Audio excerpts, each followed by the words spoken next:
Tonight, we will learn how to quiet the busy mind and rest in a peace that cannot be disturbed by anything outside of you.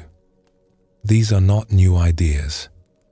They come from teachings that have been passed down for thousands of years, from Zen masters and Buddhist monks who spent their entire lives studying the nature of the mind. What they discovered still works today because the mind has not changed, and neither has the peace that waits beneath it. Before we begin, feel free to share what time it is and where you're listening from. During our time together, we will understand how we lose ourselves in narrow ideas of who we are and how we might find our way back to something more whole, more peaceful, more true. There is nothing complicated here, nothing you need to achieve or figure out, just an invitation to settle, to listen, and to let go. Peace is not something we need to create or earn. It is already here. We have simply forgotten, and forgetting, as it turns out, is the only problem we have ever had. So let the body settle. Take a slow, deep breath, and let's begin our journey together. There is something that happens to us in moments of deep stillness. Perhaps you have felt it yourself. A quieting of the inner chatter, a softening of the boundaries between yourself and the world around you, a sense of ease that seems to arise from nowhere and everywhere at once. In those moments, something releases. The grip of worry loosens. The constant planning and reviewing that fills our ordinary mind grows quiet. And in that quiet, we touch something that feels like coming home. The Buddha spoke of this. He described a peace that does not depend on circumstances, a happiness that is not borrowed from pleasant events, but arises from within. He called it the end of suffering, and he taught that this peace is not something we need to create or achieve. It is something we need only to remember. But here is the question that brings us to the heart of tonight's teaching. Why do these moments of peace slip away? Why do we taste freedom, only to find ourselves, hours or days later, caught once again in the familiar tangles of our minds? This is not a small question. It is perhaps the most important question on the spiritual path. Let us explore a story together. Once, a sincere practitioner traveled to a distant land to spend several months in a monastery. It was a place of great simplicity. The days were structured around meditation, walking slowly through the grounds, eating simple meals in silence. There were no phones, no news, no demands from the outside world. Just the quiet rhythm of practice, day after day. At first, as often happens, the practitioner's mind was restless. Old worries surfaced. Memories arose unbidden. The body ached from sitting. But slowly, gradually, something began to shift. The inner noise grew softer. The spaces between thoughts grew wider. By the third month, something remarkable was happening. There were long stretches of time when the practitioner noticed a quality of stillness that had no center. There was awareness, yes. There was perception. But there was no one gripping the experience, no one trying to hold on to it or push it away. There was just openness, presence, a kind of tender aliveness that needed nothing to be different than it was. And in this openness, there was no suffering. One evening, the practitioner sat with an elder teacher in the garden as the sun was setting. "Something is different," the practitioner said quietly. "There is stillness, but no one holding it. Peace, but no one claiming it. Is this what the teachings point to?" The teacher smiled gently. "What do you think?" "I do not know. It feels like freedom, but I am afraid to call it that. That is wise, the teacher said. Do not name it. Do not grasp it. Simply let it be what it is. Then the time at the monastery came to an end. The practitioner traveled home, returning to family, to the familiar rooms and routines of ordinary life. Within days, it had vanished. A small disagreement arose with a loved one over something insignificant. I thought you were going to take care of that, the loved one said, an edge in their voice. I never said that. You always assume I will handle everything. That is not true. You never listen. And suddenly, the practitioner was someone again. Someone who felt slighted. Someone who needed to defend their position. Someone who was right and someone else who was wrong. The vast openness had contracted into a tight, familiar knot. This is not a story of failure. This is a story of how things work. The ancient teachers understood this well. They spoke of enlightenment not as a single event, but as a deepening process. They recognized that we can taste freedom many times before it becomes stable. We can touch the truth of our being only to have it obscured again by the habits of a lifetime. There is a Zen saying, before enlightenment, chop wood, carry water. After enlightenment, chop wood, carry water. The external circumstances may look the same, but something has shifted in how we meet them. And this shift does not usually happen all at once. It ripens slowly, like fruit on a tree. So we should not be discouraged when our peaceful moments dissolve in the heat of ordinary life. Instead, we can become curious. We can ask, what is it that allows that openness to flower? And what is it that causes it to close down again? The monastery offered something precious to that practitioner. It offered an environment where the usual triggers were absent. There was no one to argue with, no deadlines, no news to disturb the heart, no old patterns of relationship playing out their familiar dramas. In such an environment, the mind can settle naturally, like a jar of muddy water that is finally allowed to sit undisturbed. The sediment sinks to the bottom and the water becomes clear. But most of us do not live in monasteries. We live in families and workplaces, in cities and towns filled with noise and demand. We live among people who sometimes frustrate us and situations that provoke us. And this is where the real practice takes place. The Buddha did not remain in solitude after his awakening. He walked back into the world. He taught for many years among all kinds of people, in all kinds of circumstances. His peace was not dependent on external quiet. It had been tested and tempered in the marketplace of life. This is the invitation for each of us. Not to escape life, but to find freedom within it. Not to avoid the waves, but to discover the stillness at the depth of the ocean that remains undisturbed, no matter what moves on the surface.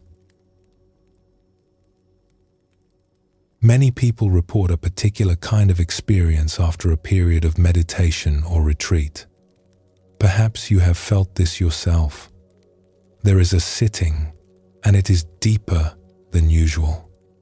The breath settles, the mind grows quiet, and for a time, there is a quality of peace that feels effortless. The heart is open. There is nothing to defend, nothing to prove. Just this breath, just this moment, just this gentle awareness. And then the session ends. We rise from the cushion, begin to move through our day.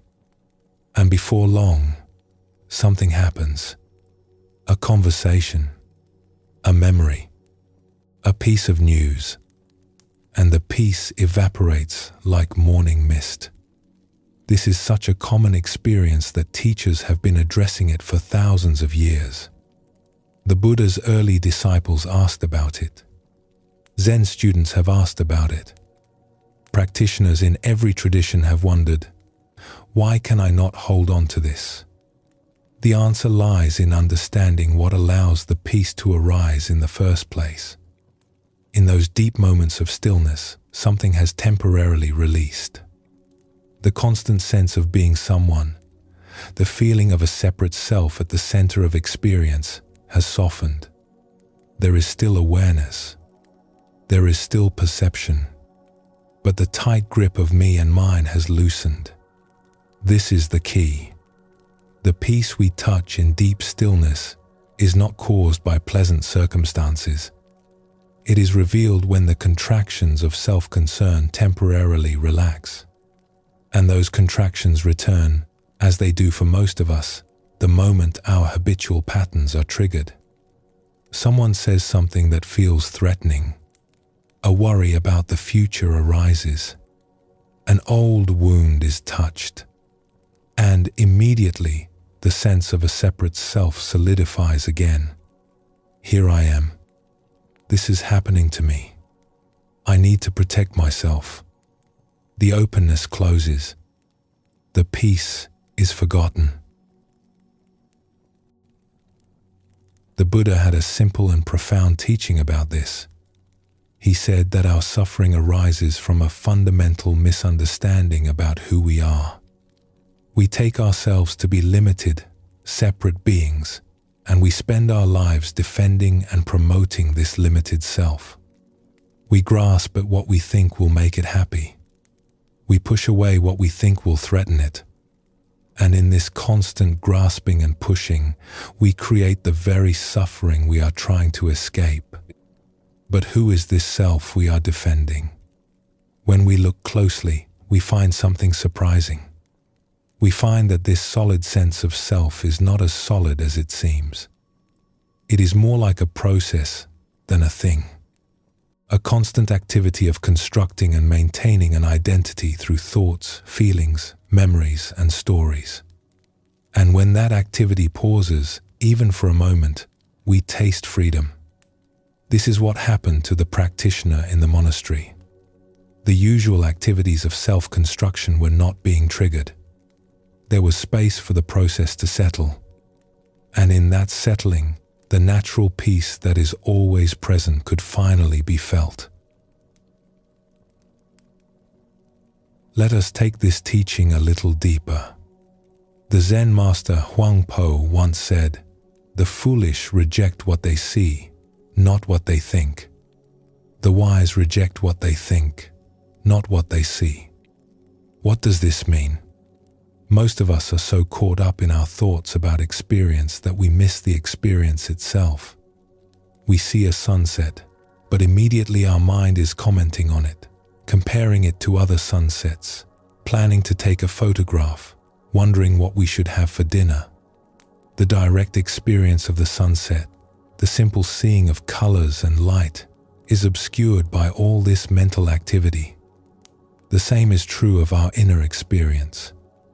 We have a feeling of sadness, and immediately the mind begins its commentary. Why am I feeling this? I should not feel this way. What is wrong with me? The direct experience of sadness, the simple texture of it in the body, is lost in the storm of thought. When we practice presence, we are learning to receive experience directly, without all the added layers of interpretation. We are learning to see what we see, feel what we feel, without the constant filter of thought. And when we do this, something remarkable happens. We discover that the simple fact of being aware is already peaceful. Before we add anything to it, before we construct stories about what is happening, there is just this open, clear awareness. And it is inherently at ease.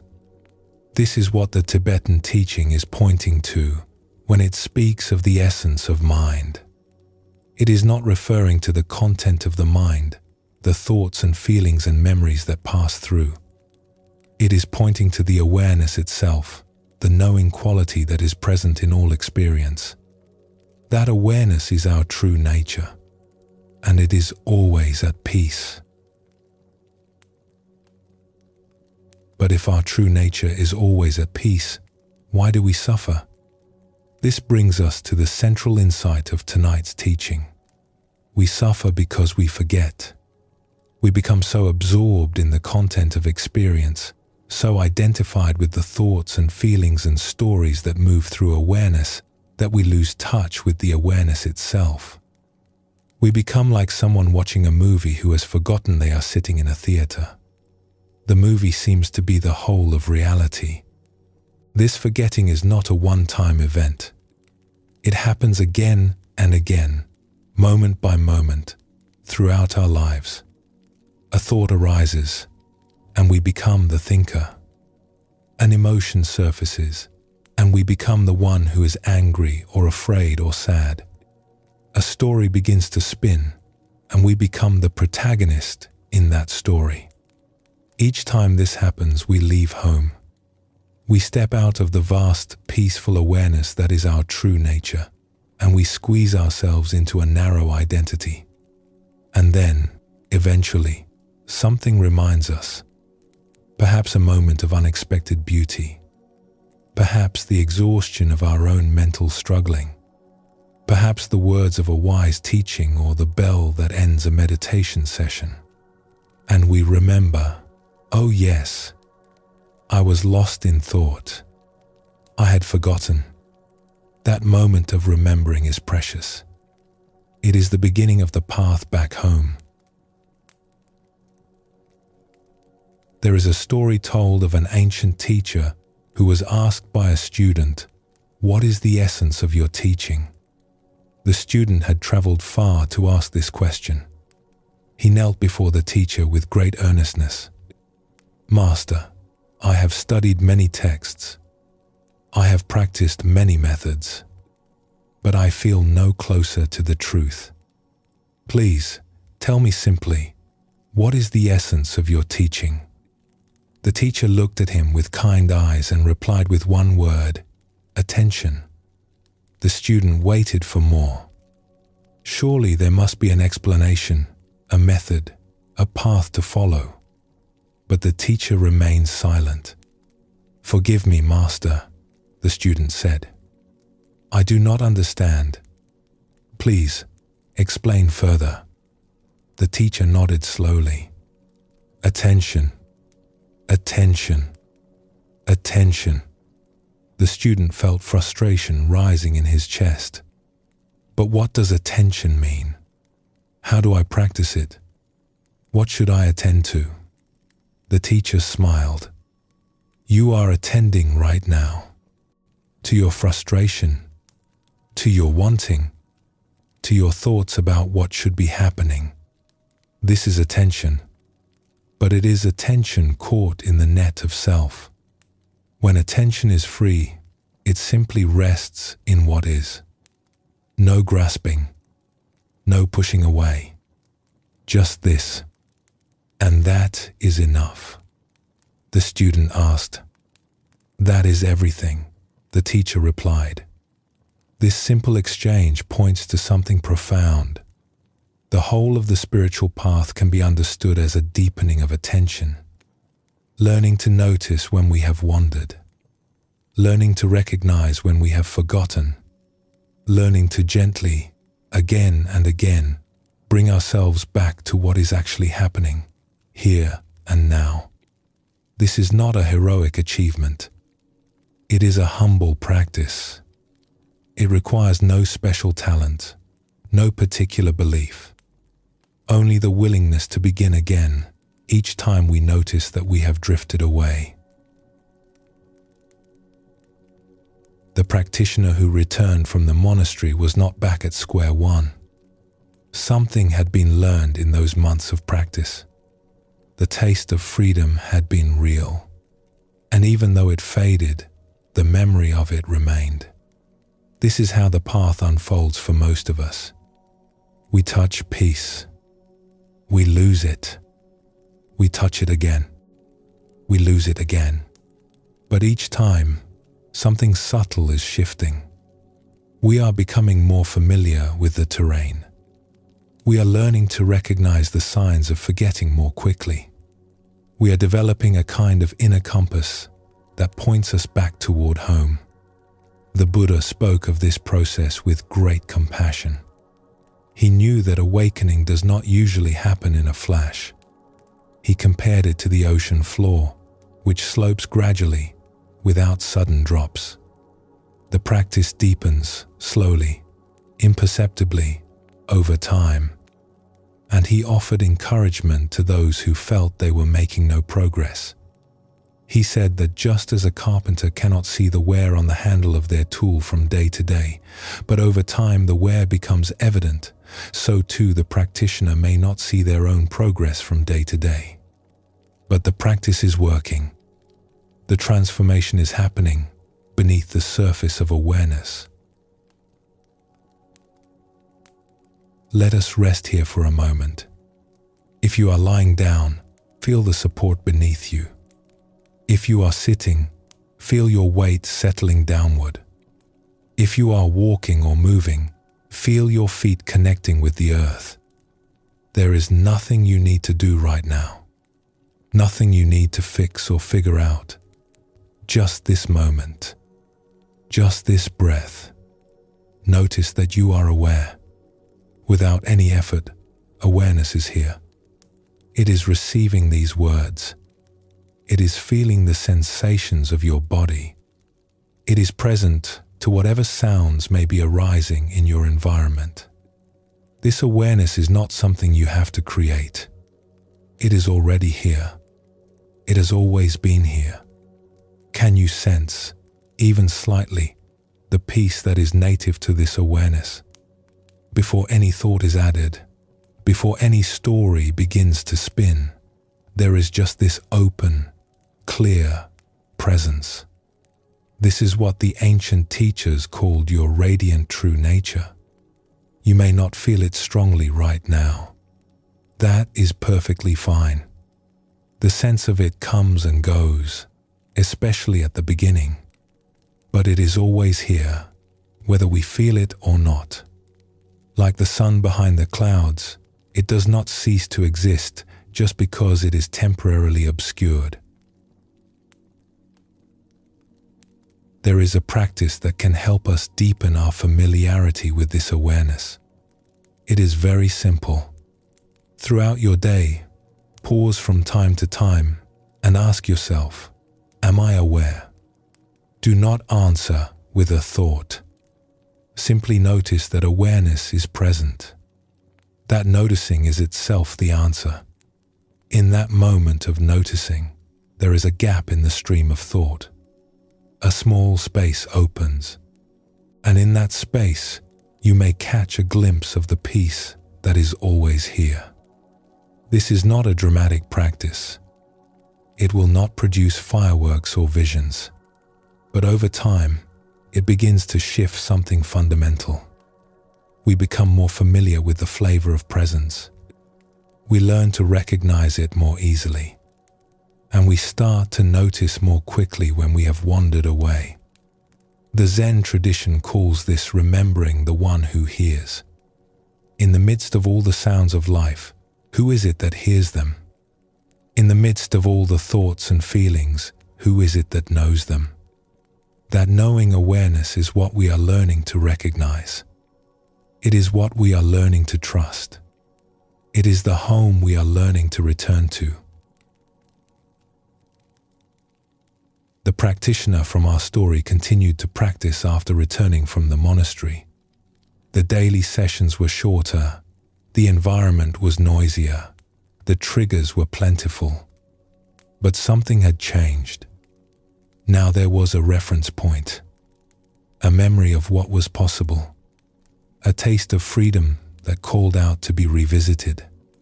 And slowly, through many moments of forgetting and remembering, the practice began to take root in ordinary life. Not perfectly, not consistently, but genuinely. There would be moments in the middle of a busy day when suddenly awareness would open, and the practitioner would find themselves present, just present, without any struggle. And in those moments, even the busyness was not a problem. It was simply what was happening, witnessed by an awareness that was at ease. This is the fruit of the path. Not an escape from life, but a transformation of how we meet it. Not the absence of challenges, but a different relationship to them. Not a life without waves, but a life lived from the depth of the ocean, where even the largest waves are seen as movements on the surface of something vast and still. The Buddha, in his great kindness, offered many teachings to help us on this journey. But perhaps the simplest and most direct was this: when walking, just walk. When sitting, just sit. When eating, just eat. This sounds almost too simple, but it contains the essence of the practice. When we are truly present to what we are doing, without adding commentary or resistance, there is no separation between us and our experience. There is just the activity itself, happening in awareness. And in that simplicity, we touch the peace that is always available. The challenge, of course, is that we rarely just walk, or just sit, or just eat. We walk while planning tomorrow. We sit while reviewing yesterday. We eat while worrying about next week. The body is here, but the mind is somewhere else. And in that division, we lose touch with peace. Not because peace has gone anywhere, but because we have. We have left the present moment and traveled into the realm of thought, where the small self is always busy constructing and defending and worrying. To come back is simple. We notice that we have wandered, and we gently return our attention to what is actually happening. The sensations of the body, the breath moving in and out, the sounds arriving in awareness, the simple fact of being alive, here, now. Each time we do this, we are practicing remembering. We are strengthening the pathway back home. There is a beautiful image from the Buddhist tradition that captures this journey of forgetting and remembering. It is the image of the moon reflected in water. When the water is agitated, stirred up by wind or disturbance, the reflection of the moon breaks into 1,000 scattered fragments. It becomes impossible to see the moon clearly. The reflection seems to be everywhere and nowhere at once. But when the water grows still, something magical happens. The scattered fragments begin to gather. They flow together, merge, and at last, the single, perfect reflection of the moon appears on the surface of the water. The moon, of course, has not changed at all. It has been shining steadily in the sky the whole time. It is only the reflection that was disturbed. Our true nature is like that moon. It does not come and go. It does not break apart when we are agitated and reassemble when we are calm. It simply is what it is, always shining, always present. What changes is our ability to perceive it. When the waters of our mind are churned by craving and aversion, by worry and regret, the reflection breaks into pieces. We cannot see clearly. We feel scattered, fragmented, lost. But when we allow the waters to settle, the reflection naturally reforms. We do not have to do anything to make this happen. We simply stop disturbing the water. This is the essence of meditation. Not achieving something extraordinary, but ceasing to agitate. Not grasping for special states, but allowing the natural clarity to emerge. There is a story of a traveler who spent many years searching for a precious jewel. This traveler journeyed to distant mountains, crossed vast deserts, sailed across stormy seas, always seeking, always searching. At each village along the way, the traveler would ask, "Please, can you tell me where to find the precious jewel?" An old woman at a mountain pass said, "Ah, the jewel. Yes, I have heard of it. You must cross the great desert to the south. There you will find what you seek." So the traveler crossed the desert.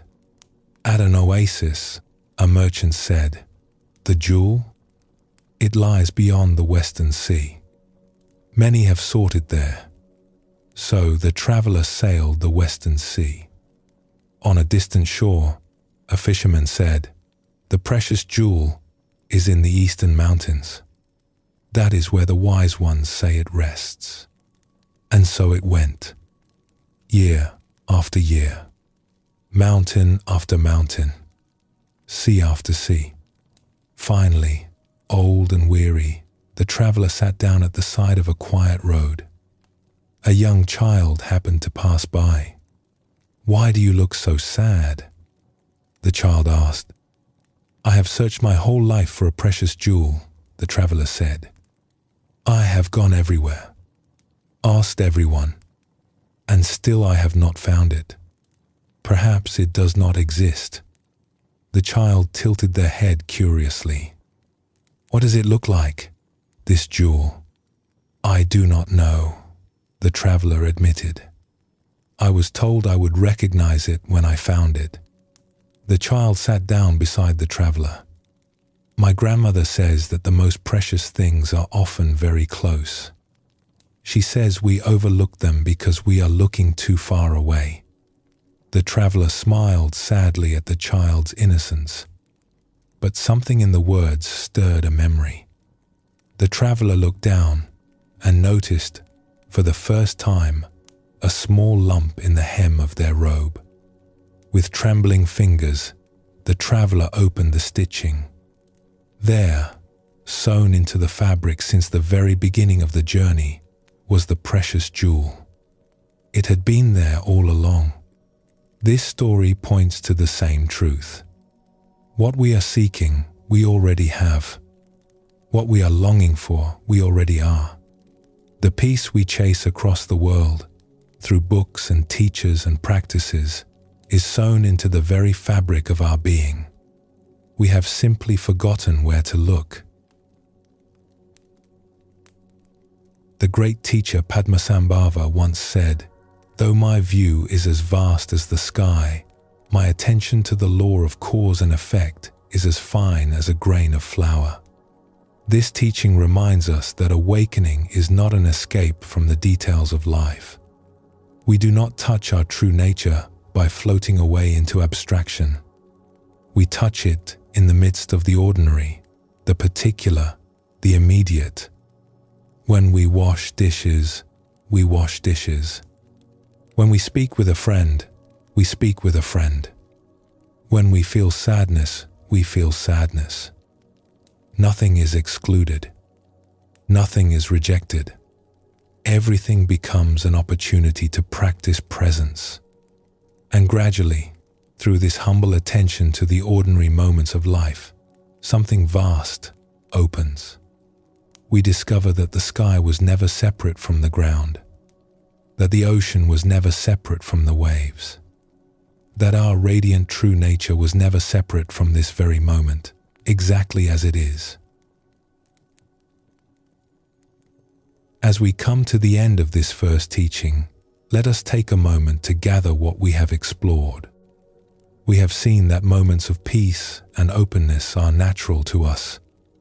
They are not foreign visitors but glimpses of our true nature. They come when the constant activity of self-construction temporarily relaxes, and we taste the freedom that is always present beneath the surface. We have seen that these moments tend to fade when we return to the triggers and demands of ordinary life. This is not failure. It is simply how the process works. The habits of a lifetime do not dissolve in a single session of meditation or a single retreat. We have heard the ancient teaching that invites us to remember our radiant true nature. This remembering is the essence of the path. Not adding something new but uncovering what has always been here. And we have been offered a simple practice to pause throughout the day and notice that we are aware. To taste, even briefly, the peace that is native to awareness. To begin to familiarize ourselves with home. This is enough for now. More than enough. Before we continue, let us pause together. Rest in awareness for a moment, needing nothing to be different. When you are ready, we will continue together to explore how we construct the narrow sense of self that obscures this peace and how we might begin to loosen its grip.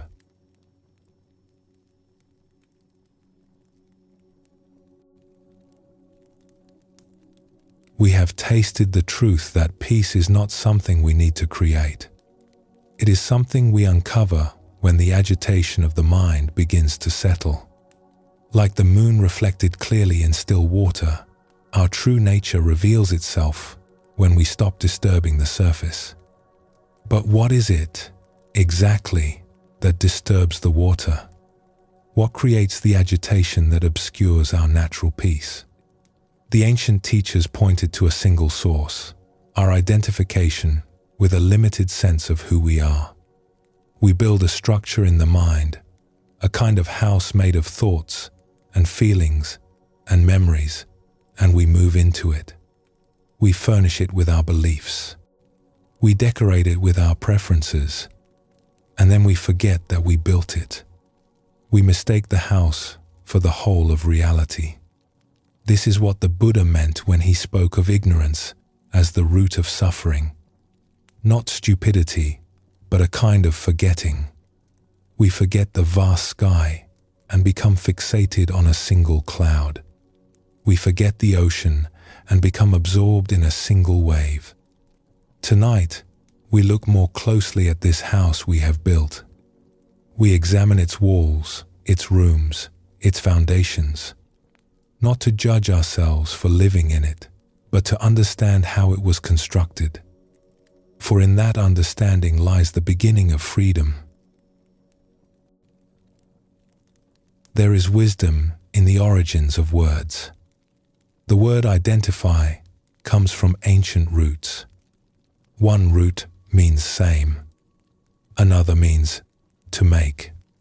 So when we identify with something, we are making it the same as self. We are saying, in effect, this is me. This is who I am.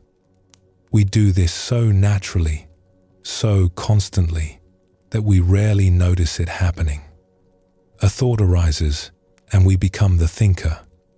An emotion surfaces, and we become the one who is angry or sad or afraid. A role emerges in our lives, and we become the parent, the worker, the friend, the seeker. None of this is wrong. It is simply how the mind works. The Buddha himself acknowledged that a sense of self is part of being human. It helps us navigate the world, make decisions, relate to others. The problem is not that we have a sense of self. The problem is when that sense becomes rigid, exclusive, and tight. When we forget that it is a construction and mistake it for the whole truth. Let us look together at what this construction is made of. First, there is the body. We identify deeply with these physical forms we inhabit. Our health, our appearance, our age, our abilities. When someone asks who we are, we might point to this body. When we look in a mirror, we say, "That is me." And yet, this body has changed completely many times over the course of our lives. The infant we once were shares almost no physical material with the adult we have become. Every cell has been replaced, many times over. The face in the mirror today is not the face of 10 years ago, or 20, or 40. Still, we say, this is me. Then there are the emotions. We identify strongly with our most familiar feelings. If we tend toward anxiety, we may think of ourselves as an anxious person. If we often feel sadness, we may carry an identity as someone who is melancholy or depressed. If anger arises frequently, we may see ourselves as someone with a temper. These emotional patterns feel so much like who we are. They color our experience of the world. They shape how we relate to others. And yet, emotions are by nature impermanent. They arise, they stay for a time, they pass away. No emotion has ever lasted forever. Still, we say, this is who I am. Then there are the thoughts, the beliefs, the opinions. We build elaborate structures of ideas in the mind. Political views, religious convictions, opinions about how things should be. These become so familiar that we defend them as though we were defending ourselves. An attack on our beliefs feels like an attack on our very being. And yet, our beliefs have changed many times. What we were certain of at 20, we may have abandoned by 40. What we hold dear today, we may release tomorrow. Thoughts arise and pass, like clouds moving through the sky. Still, we say, this is what I think. This is who I am. And then there are the roles: parent, child, worker, friend, teacher, student, helper, leader. We wear these roles like garments, and sometimes we forget we can take them off. We become so identified with a role that losing it feels like losing ourselves. A person retires after decades of work and suddenly does not know who they are. A parent watches their children grow up and leave and feels a hollowness where their purpose used to be. A relationship ends and it feels as though part of us has been torn away. Still, we say, this is my place in the world. This is who I am. Let us explore a story about how we carry our identities, often without realizing it. There was once a professional who worked in a field that required formal credentials. For many years, this person had listed their qualifications on every official document, their degrees, their certifications, the letters that could follow their name. But there was one item on the list that did not quite fit with the others.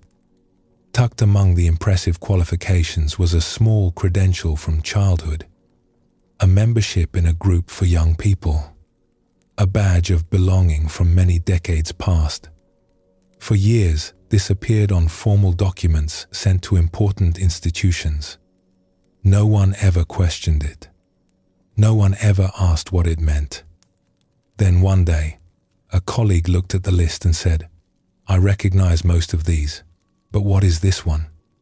I have never seen it before." The professional smiled. "Ah, that. It is from when I was a child, a group I belonged to long ago." The colleague laughed gently. "And you still list it? After all these years?" "I suppose I do," the professional said. I had not really thought about it. That evening, the professional sat quietly and reflected. Why had that small credential remained on the list for so long? It served no practical purpose. No one in the professional world would recognize it or care about it. And yet, it had been carried forward, year after year, document after document. Some part of the self had held onto it.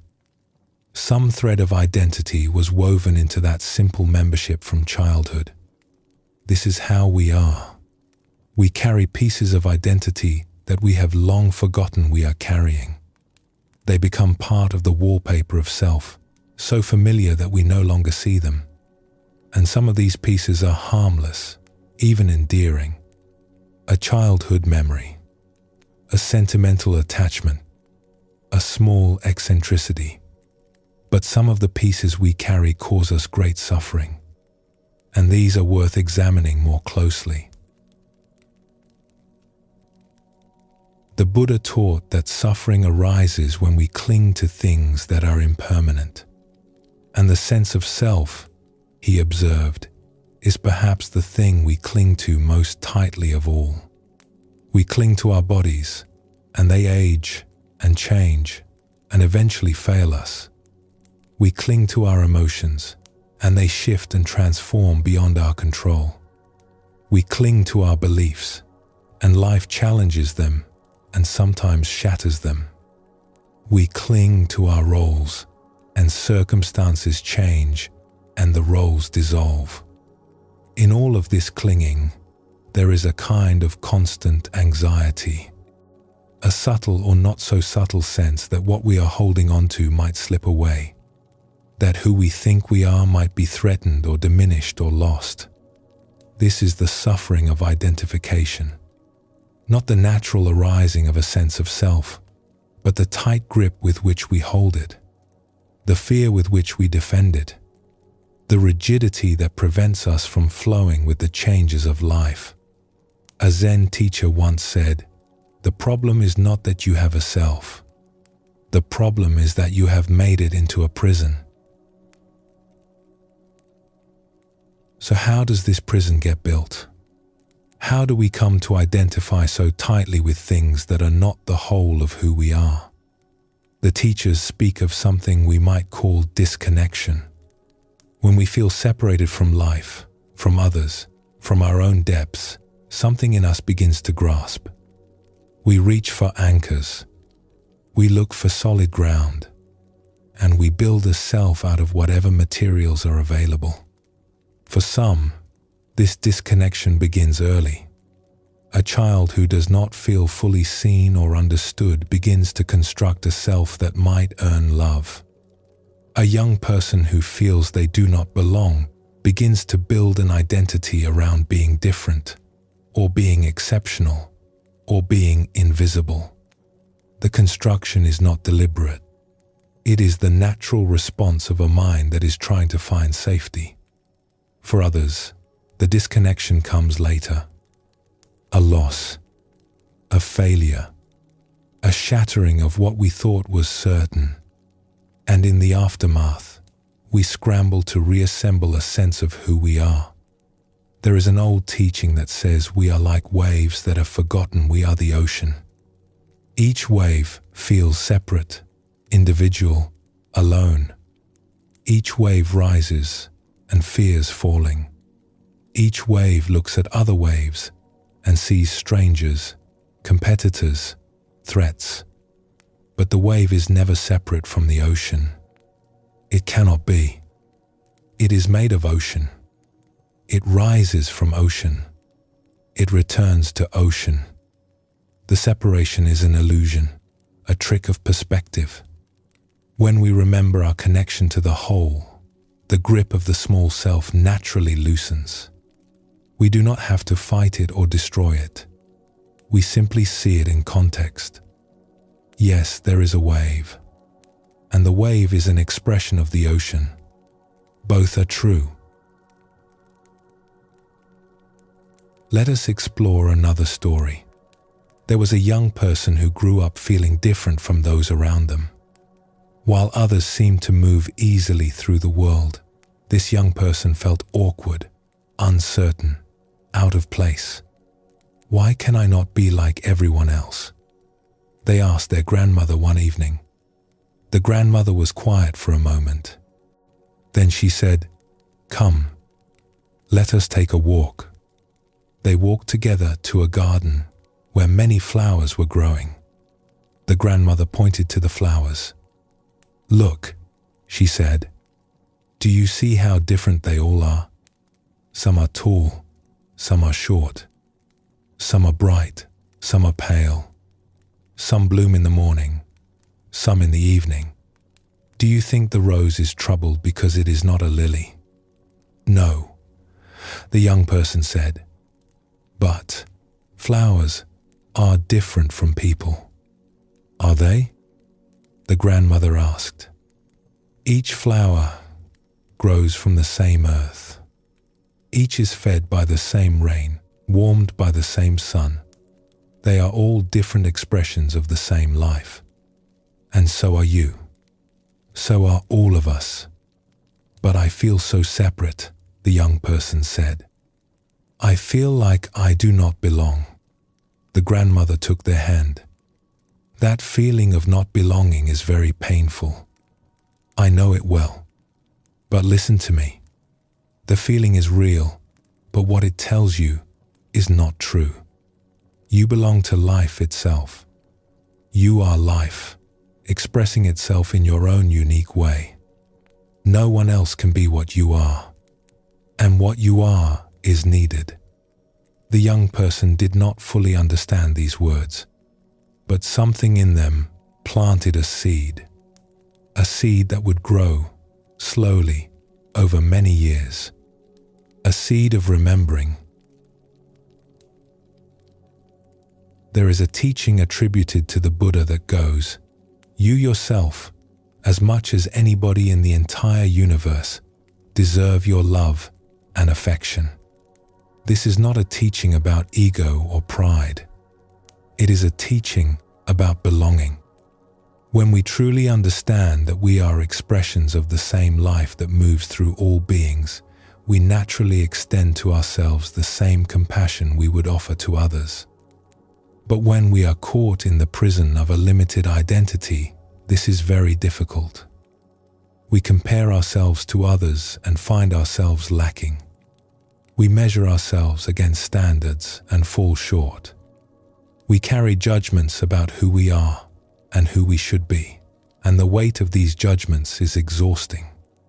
The small self is never at peace because it is always under threat. There is always someone who is more successful, more attractive, more talented, more loved. There is always some way we do not measure up. The comparing mind never rests. A student once confessed to a teacher, "I cannot stop comparing myself to others. Wherever I go, I measure myself against them, and I always come up short."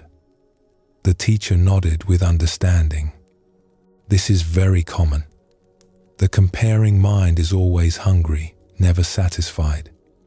Tell me, when you compare yourself to someone you see as better than you, how do you feel? Small, the student said. Inadequate. Like I should try harder. And when you compare yourself to someone you see as less fortunate? The student thought for a moment. Sometimes I feel relief. Sometimes I feel guilty for feeling relief. And sometimes I feel afraid that I could become like them. So comparison brings no peace. Either way, the teacher observed. No, the student admitted. It never does. This is because comparison only makes sense if we are truly separate beings, each with a fixed amount of worth that can be measured against others. But this is not how life works. We are not separate containers holding different amounts of value. We are all expressions of the same source, each unique, each necessary, each complete in ourselves. But how do I stop comparing? The student asked. You do not stop it by fighting it, the teacher said. You stop it by seeing through it. Each time the comparing mind arises, simply notice, comparing. And then ask, who is comparing? Who is this one that feels small or large depending on the measurement? Look for this one. Can you find it? Is it solid? Is it real? The student was quiet, turning the questions over in their mind. When you look closely, the teacher continued, you will find that the one who compares is made of thoughts. Just thoughts, arising and passing. And beneath the thoughts, there is awareness. and awareness does not compare. It simply is, complete in itself, and so we suffer. Not because there is something wrong with us, but because we have mistaken a small part of ourselves for the whole. We have identified with the wave and forgotten the ocean. There is a particular kind of suffering that arises from this limited identification. The teachers describe it as a feeling of constant inadequacy, a sense that we are not enough, that we need to be more, do more, have more in order to be worthy of love and belonging. This feeling is remarkably common. It crosses all boundaries of age and culture and circumstance. The wealthy feel it. The accomplished feel it. The admired feel it. No amount of external success seems to quiet the inner voice that whispers, "You are still not enough." A teacher was once approached by a student who had achieved much in the eyes of the world. "I have done everything I was supposed to do," the student said. "I have worked hard. I have succeeded. I have earned respect. And yet, I still feel empty. I still feel like I am waiting for my real life to begin. What is wrong with me?" The teacher listened with great kindness. Then she said, "Nothing is wrong with you. You have simply been looking in the wrong direction. You have been trying to fill a hole that cannot be filled from the outside." "Then how is it filled?" the student asked. "It is not filled," the teacher said. "It is seen through. When you look closely at this sense of not being enough, you will find that it is made of thoughts. Old thoughts, repeated so many times that they feel like truth. But thoughts are not truth. They are just thoughts. And beneath all your thoughts about who you are, there is a presence that has never been lacking anything. It is already whole. It is already complete. It is what you are. How do I find this presence?" the student asked. "You do not find it," the teacher said. "You stop hiding from it. You stop covering it over with all your efforts to become something else. Just for a moment, stop trying to improve yourself. Stop trying to become worthy. Simply rest in what you are, right now, without adding anything. That is the beginning." This teaching is not about abandoning our responsibilities or giving up on growth. It is about recognizing that our deepest worthiness does not depend on any of our achievements or failures. It is already present. It is the ground we stand on, not something we must climb toward. When we understand this, even a little, something relaxes.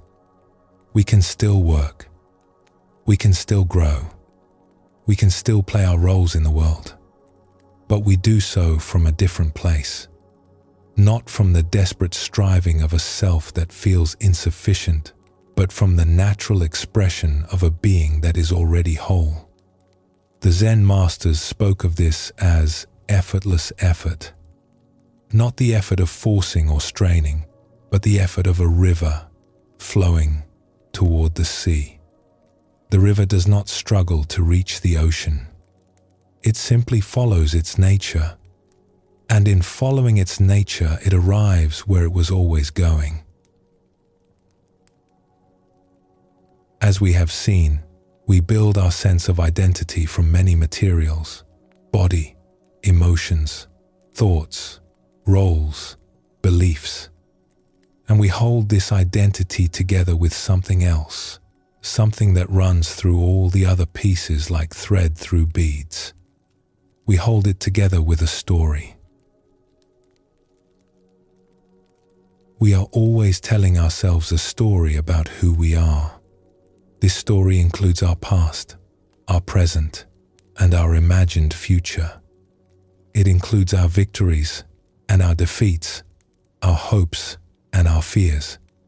It includes what we think others think of us, and what we wish they would think. This story is constantly running in the background of our minds. We add to it, revise it, defend it. We present edited versions of it to others. We compare our story to the stories we imagine others are living. And the story feels so real, so solid, so much like who we are. But here is something important to notice. You are the one telling the story. You are the one aware of the story being told. And that awareness is not inside the story. It is what the story arises within. The story of self is like a character in a dream. The character seems real while we are dreaming. But when we wake, we see that we were always the dreamer, not the character. This does not mean the story is worthless, or that we should try to destroy it. Stories are how humans make meaning. They help us navigate our lives, connect with others, understand our experience. But when we mistake the story for the whole truth, we become trapped inside it. The invitation is not to stop telling stories, but to hold them more lightly, to recognize them as stories, to remember that we are the vast awareness within which all stories arise and pass away.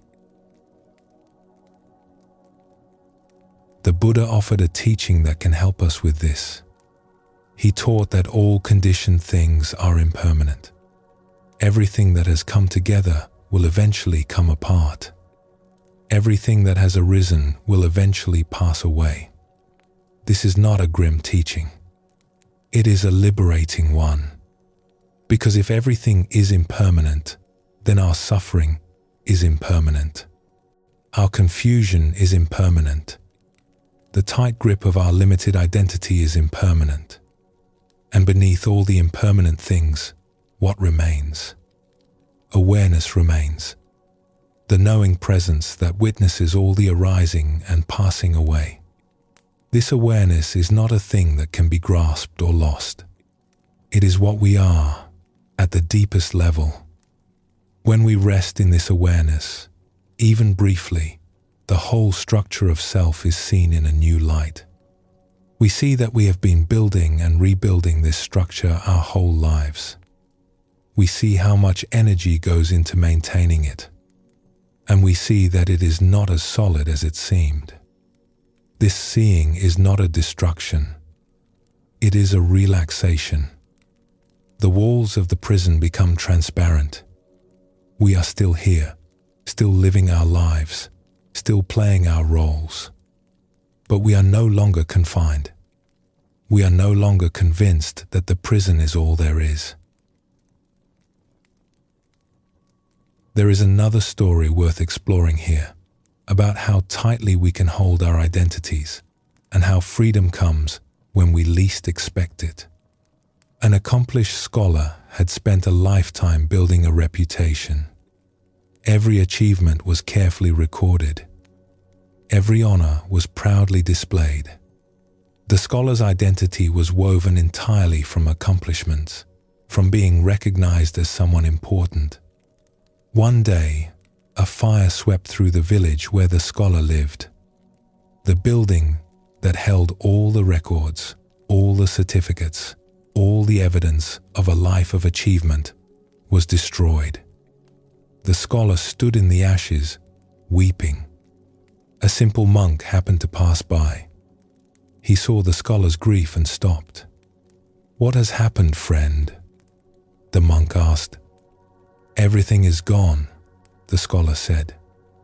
"My whole life, my achievements, my reputation, all of it turned to ash." The monk looked at the ruins for a long moment. Then he looked at the scholar. "I see you standing here," the monk said. "I see you breathing. I see you feeling grief. Are you gone?" "You do not understand," the scholar said bitterly. "Without these things, who am I? I am nobody." "Ah," the monk said gently. "So you believe you were those papers, those records, those honors? They proved who I was. The monk shook his head slowly. They proved what you did. They proved what others thought of you. But who you are needs no proof. Who you are cannot burn. The scholar stared at the monk. Easy for you to say. You have renounced everything. You have nothing to lose. I have lost many things, the monk said. I have lost youth. I have lost loved ones. I have lost dreams I once cherished. And each loss taught me the same lesson. What can be lost was never truly mine. What I truly am remains, no matter what comes or goes. The scholar was silent. The words were difficult to hear, yet something in them rang true. What do I do now? The scholar finally asked. Now, the monk said, you have a great opportunity. All the things you were hiding behind have been cleared away. Perhaps, for the first time, you can discover who remains when nothing remains. This is the beginning of wisdom, not the end of life. The monk continued on his way, and the scholar stood in the ashes, contemplating a question that had never been asked before. Who am I, without all the things I thought I was?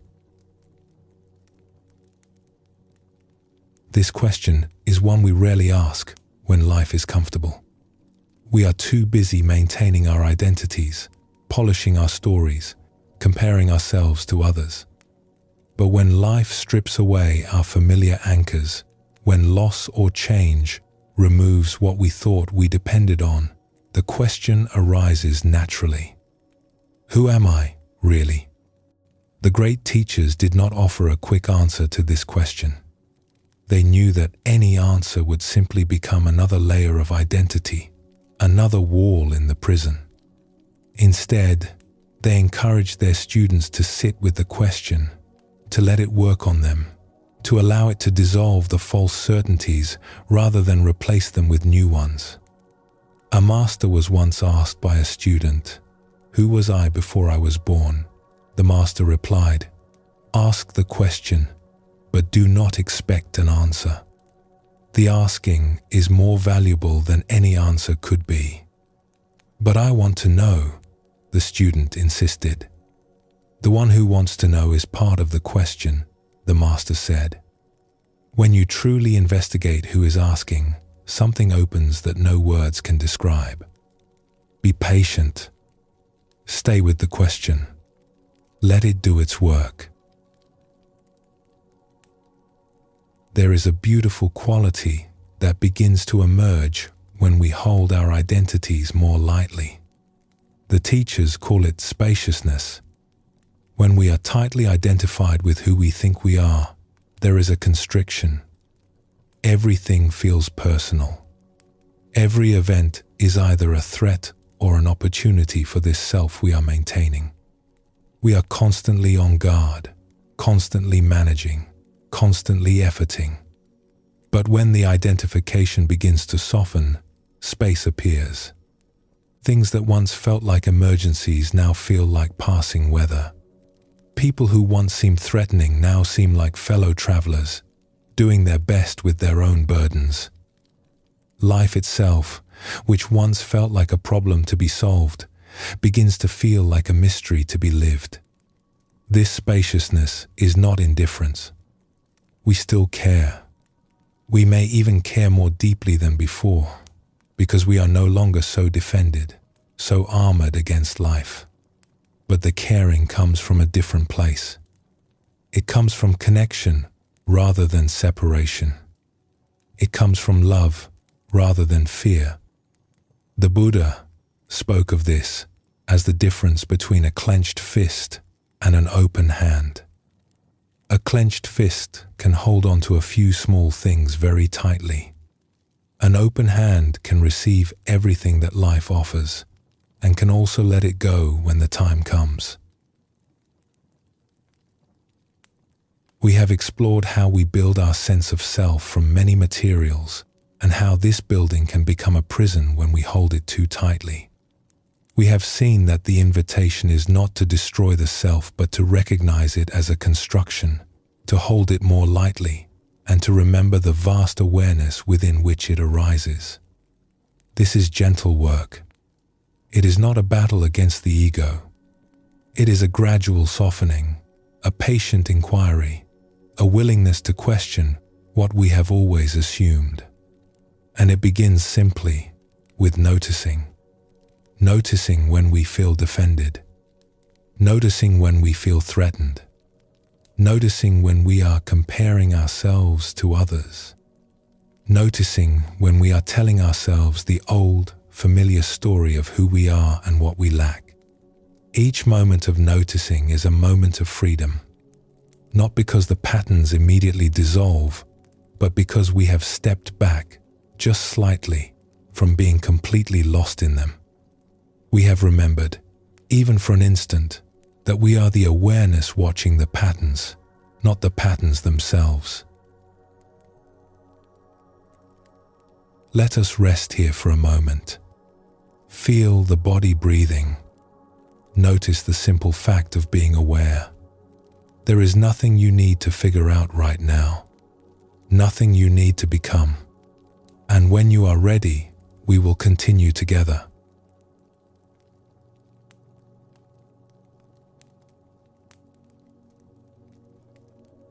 Let us now turn to something different. Something we carry with us every moment of every day. Something that feels more like me than almost anything else. We turn to the body. Of all the things we identify with, the body is perhaps the most fundamental. It is with us from our first breath to our last. It is how others recognize us. It is how we move through the world, touch and are touched, sense and are sensed. When someone asks who we are, we might point to this form. When we look in a mirror, we say, without hesitation, that is me. And yet, what is this body really? The Buddha invited his students to contemplate the body closely, not with judgment, but with curiosity. He asked them to notice how the body is constantly changing, how it is made of elements borrowed from the earth, the water, the air, how it arises, transforms, and eventually returns to the elements from which it came. This contemplation was not meant to create disgust or rejection. It was meant to loosen the grip of identification, to help us see that while we have a body, we are not only a body, that something more vast is looking out through these eyes. Let us begin with a simple observation. The body you have today is not the body you had as a child. The cells have been replaced many times over. The face has changed. The height, the weight, the capabilities, all different. If you look at a photograph of yourself from decades ago, you might barely recognize the person looking back. And yet, something has remained constant through all these changes. The sense of being here, of being aware, of being you. That has not changed, even as everything else has transformed. This is worth noticing. It points to something important. The body changes continuously, but the awareness that knows the body remains. Which one, then, is more truly who we are? We are not asked to reject the body or to pretend it does not matter. The body is precious. It is the vehicle through which we experience this life, taste its sweetness and its sorrow, touch and be touched by the world. But we are invited to hold it more lightly, to recognize it as a temporary home, not as the totality of who we are. There is a story about someone who learned this lesson in an unexpected way. A reader once spent many months with a book, a novel that followed the life of a woman who looked very different from most people. She was much smaller than others, her body shaped in a way that set her apart from birth. At first, the reader noticed there was a subtle barrier. Some part of the mind kept seeing the character as other, as different, as someone whose experience could not quite be understood. The physical difference seemed to define everything about her. But as the pages turned, something began to shift. The reader entered into the character's inner world. Her hopes, her fears, her longing for love and belonging, her quiet courage in the face of cruelty, her moments of joy and her seasons of grief.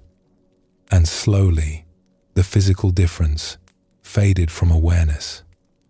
What remained was simply a human being, as vast and complex and tender as any other. The body that had seemed to define her became almost transparent, and through it shone the unmistakable light of a soul. The reader finished the book late one night and sat in silence for a long time. "I have been blind," the reader thought. "How many people have I looked at and seen only their bodies? How many times have I let a physical form become a wall that blocked me from seeing the being inside?" This is what happens when we identify too strongly with bodies, our own or others. We reduce the infinite to a shape. We mistake the container for what it contains. We see the wave and forget the ocean.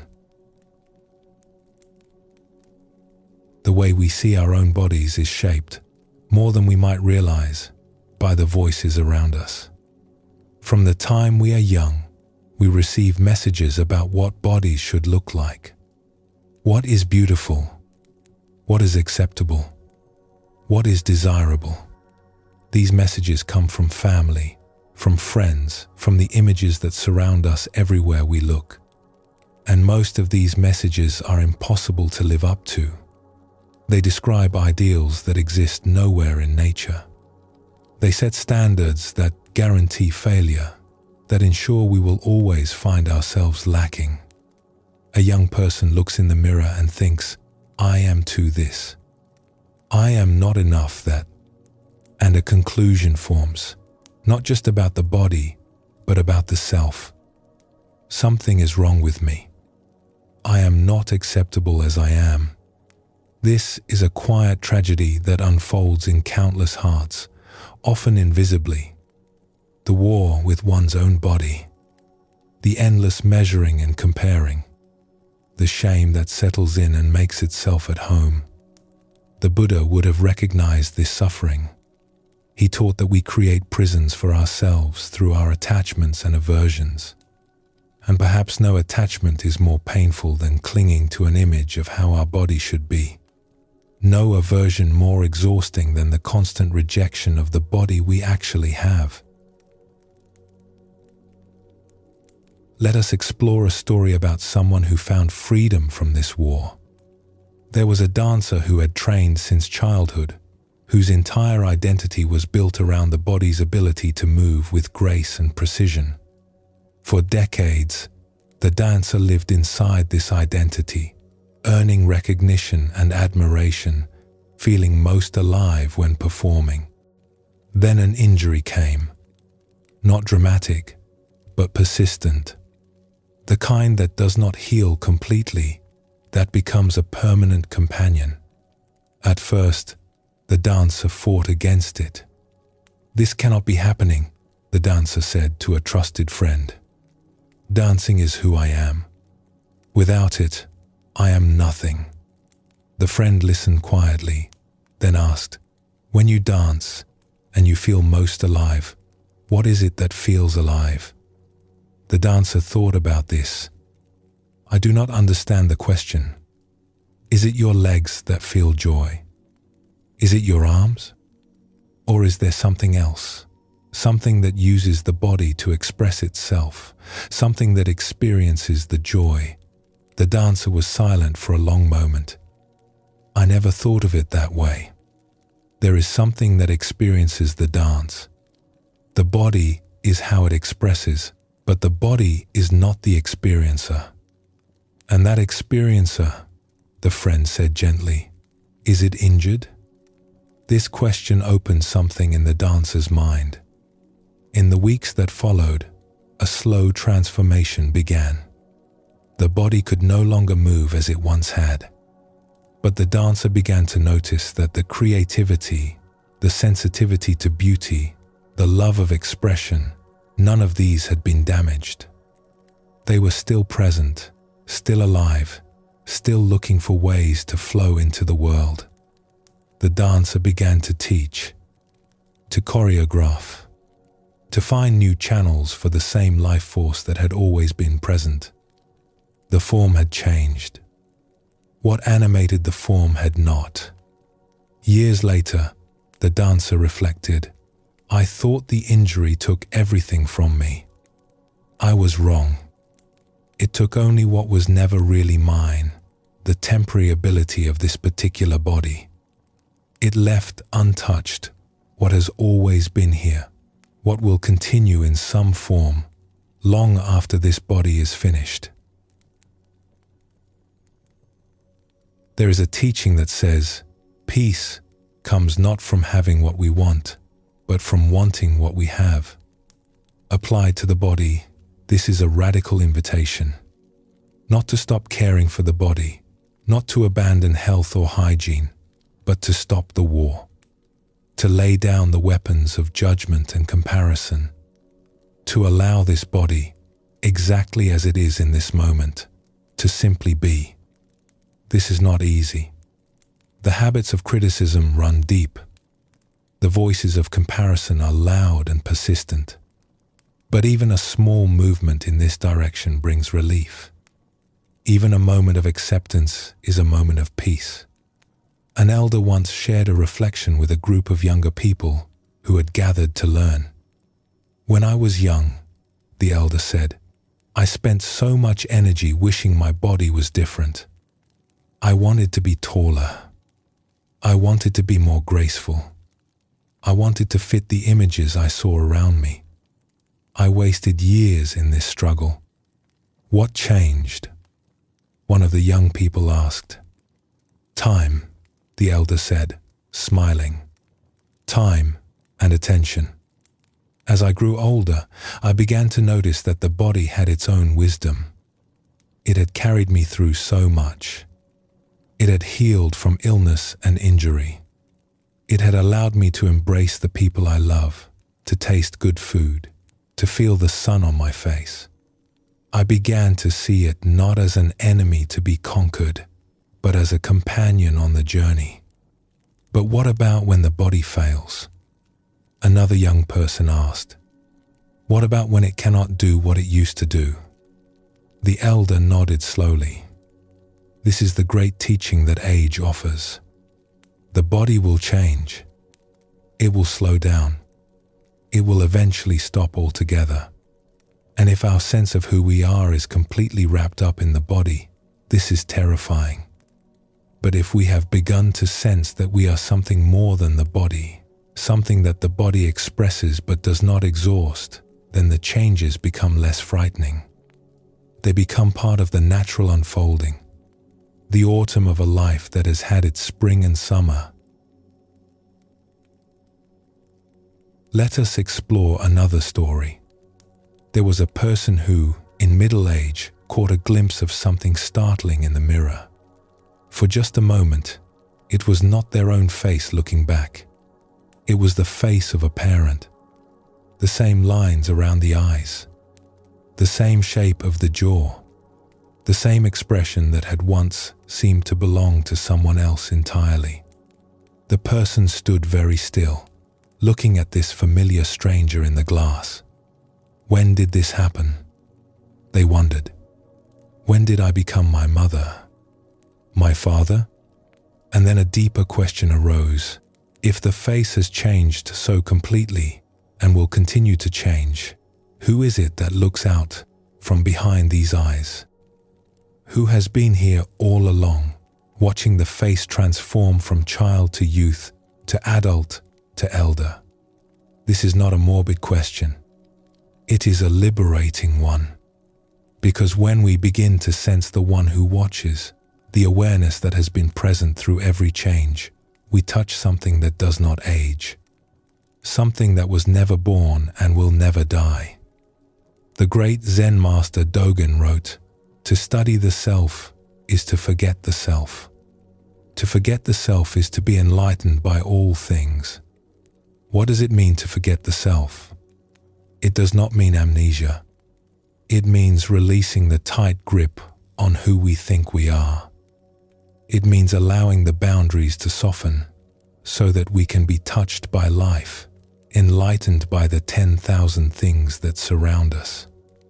When we are less identified with this body, less convinced that it defines and limits who we are, we become more available to life. The walls come down, the separation dissolves, and what remains is simple presence, open and undefended. There is a story about a child who asked a very old grandparent a simple question. "Were you always old?" The child asked with innocent curiosity. The grandparent smiled. "No, little one. I was once your age, and then I was your parents' age, and slowly, I became what you see now. But what happened to the young one you were?" The child asked. "Where did they go?" The grandparent considered this carefully. "That is a wonderful question. The body changed, like water flowing in a river. The water that was here yesterday has moved downstream, and new water has taken its place. Yet the river is still the river. So you are like a river?" The child asked. "Perhaps," the grandparent said. "But even more than that, I am like the one who sits by the river and watches it flow. The water changes constantly, but the watching does not change. When I was young, I watched from these eyes. Now that I am old, I still watch from these same eyes, though the eyes themselves have changed." "That is confusing," the child said.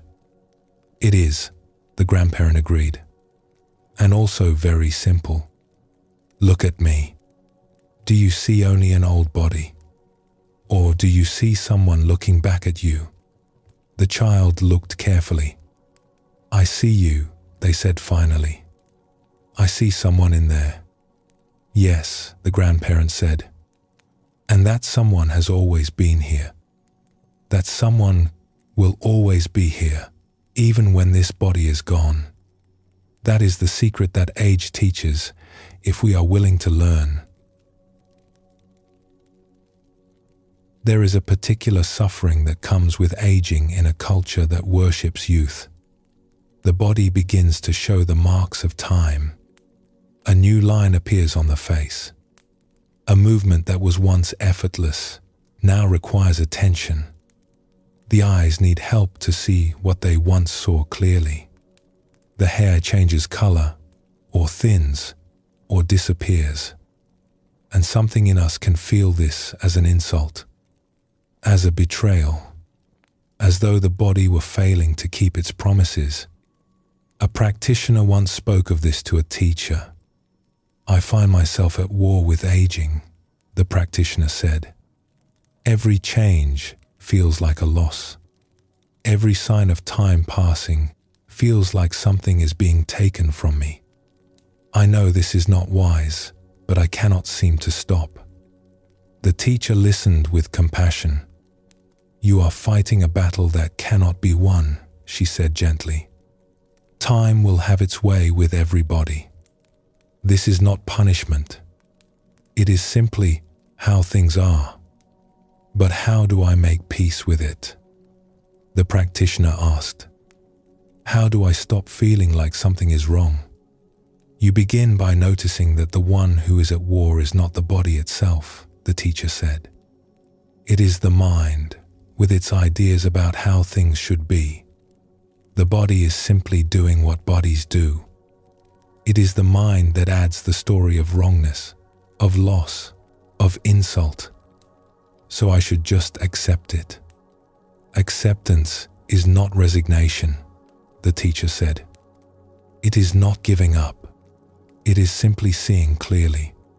It is recognizing what is actually happening without adding layers of resistance and complaint.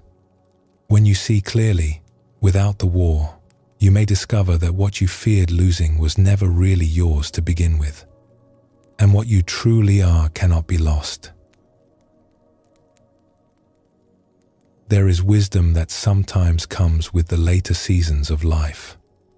Not automatically, not to everyone, but to those who have paid attention. This wisdom sees that the body is like a garment. We wear it for a time, and then we lay it down. The garment may be beautiful or plain, healthy or frail, but it is not who we are. We are the one who wears it. A very old teacher was once asked by a young student, "Are you not afraid? Your body is so fragile now." The teacher laughed, a sound like dry leaves rustling. "Afraid of what? That this robe will wear out? It has been wearing out since the day I put it on. What is there to fear in the natural completion of things? But what happens when it is finished?" The student asked. "What happens to the wave when it returns to the ocean?" The teacher replied, "Does it end, or does it simply remember what it always was?" The student thought about this. "But how can you be so calm about it?" "Because I have spent many years getting to know the one who wears this robe," the teacher said. The robe is not the wearer. The body is not the awareness. When you know this, not just as an idea but as a living truth, there is nothing left to fear. There is only gratitude for the time we have been given and curiosity about what comes next. How we see our own bodies shapes how we see the bodies of others. When we are at war with ourselves, critical and comparing, we project that war outward. We reduce others to their physical forms. We judge and categorize. We see bodies instead of beings. But when we begin to make peace with our own form, something shifts in how we see everyone. The barriers soften.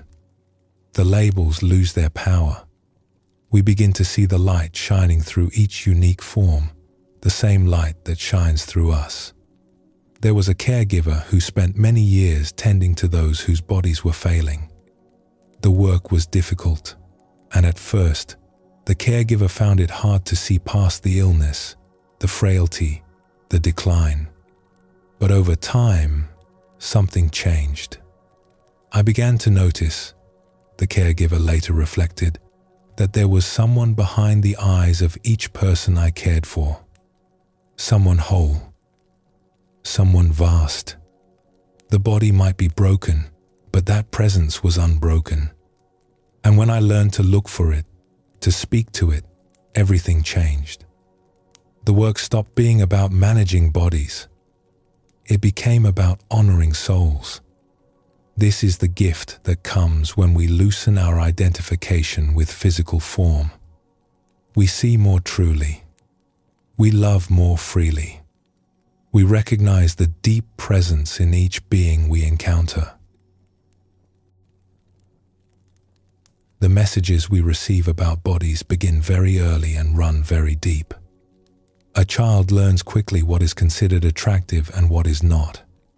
What kinds of bodies are celebrated and what kinds are ignored or mocked.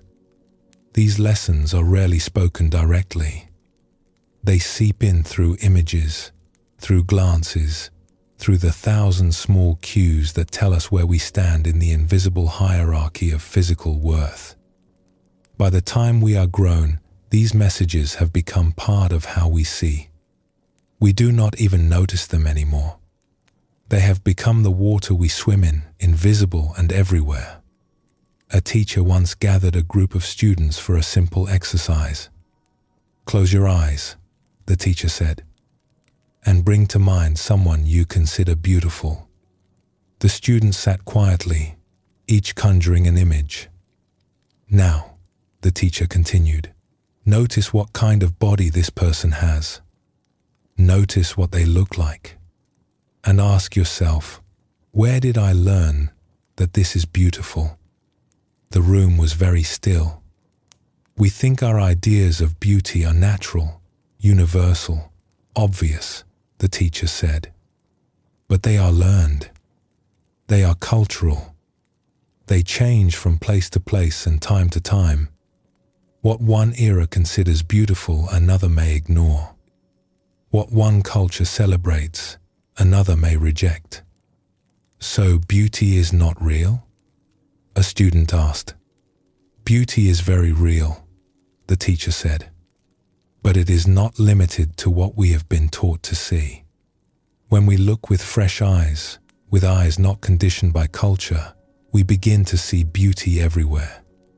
In every face, in every form, in the gnarled hands of the very old and the wrinkled face of a newborn. Beauty is the light shining through the form, not the form itself. Another student spoke up. But it is hard to see with fresh eyes. The conditioning is so strong. Yes, the teacher agreed. This is why we practice. Not to force ourselves to see differently, but to notice when we are seeing through the old filters. Each time we notice, we have a choice. We can believe the filter, or we can look again, more openly. Over time, the filters begin to lose their power. We begin to see what has always been here. There is a particular form of suffering that comes when the body cannot do what we ask of it. Illness arrives, unexpected and unwelcome. An accident changes everything in a moment. The body that once seemed reliable becomes unpredictable, limited, a source of pain rather than pleasure. In these times, the identification with body is tested most severely. If I am my body and my body is failing, then I am failing. If my worth is tied to what my body can do, and my body can do less and less, then my worth is diminishing. But there is another way to meet these challenges. A person who had lived with chronic illness for many years was asked how they managed to remain at peace. At first, I was not at peace, they said. I fought against it. I raged against what was happening. I felt betrayed by my own body. What changed? The questioner asked. I began to notice that the part of me that was suffering was not the body itself. The body was simply doing what bodies do, responding to conditions, finding its own balance. It was my mind that was adding the story of unfairness, of failure, of loss. It was my identification with how things should be that was causing the deepest pain. So you stopped caring about the body? No, the person said. I care for it as best I can. I listen to it. I give it what it needs. But I stopped believing that it was me. I stopped thinking that its limitations were my limitations. There is something in me that remains whole, no matter what happens to the body. I have learned to rest in that. The Buddha spoke of the body as a guest house. Visitors come and go. Health visits, and then illness. Strength visits, and then weakness. Youth visits, and then age. We are the host, welcoming each visitor, offering them tea, and then allowing them to leave when their time has come. This is a gentle way to hold the experience of embodiment. Not clinging to any visitor, not pushing any away. Simply receiving what comes and releasing what goes. And beneath all the visitors, beneath all the coming and going, there is the host, the awareness that remains, unchanging, through every season of the body's life. We began this reflection by noting that the body is perhaps the most intimate thing we identify with. It is with us always. It is how we experience the world. And we have seen that this identification, when held too tightly, causes suffering. We wage wars against our own flesh. We judge and compare. We fear change, and we resist the natural unfolding of time. But we have also seen another possibility. We can hold the body more lightly. We can appreciate it without being imprisoned by it. We can care for it while knowing that we are not limited to it. The body is a gift, a temporary home, a vehicle for this brief and precious journey. May we learn to inhabit it with gratitude and to see through it to the vastness that we truly are. There is one more reflection worth holding as we prepare to continue. The same awareness that looks out from your eyes looks out from every pair of eyes you will ever meet. The same presence that dwells in your body dwells in every body you will ever encounter. We are not as separate as we seem. When we see a body that is different from ours, whether in age or ability or appearance, we can remember there is the same light shining through that form. There is the same awareness, having a different experience, wearing a different garment, but not different in its essence. This understanding changes how we move through the world. We stop seeing strangers and start seeing family. We stop seeing bodies and start seeing beings. And in that seeing, something in us comes home. Let us pause here for a moment. Feel the body as it is right now. The breath moving, the heart beating, this faithful companion carrying you through another day. And rest in the awareness that knows it all. And when you are ready, we will continue.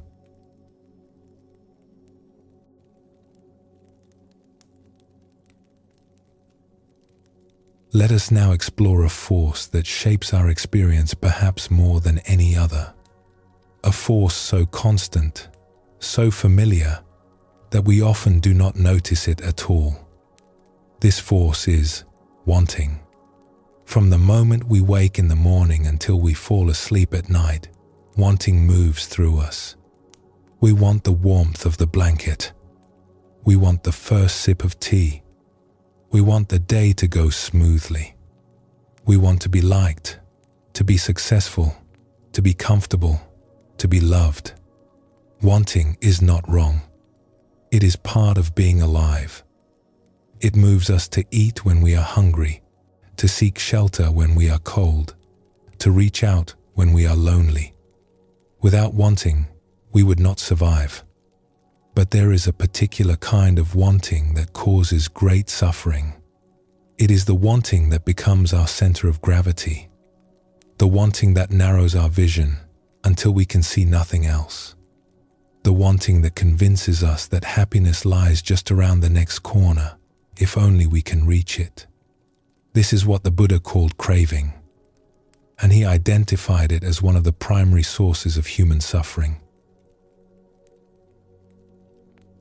There is an old saying, when a pickpocket meets a saint, all they see is pockets.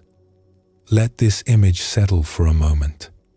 Here is a being of great wisdom and compassion, a presence that could offer guidance, peace, perhaps even liberation.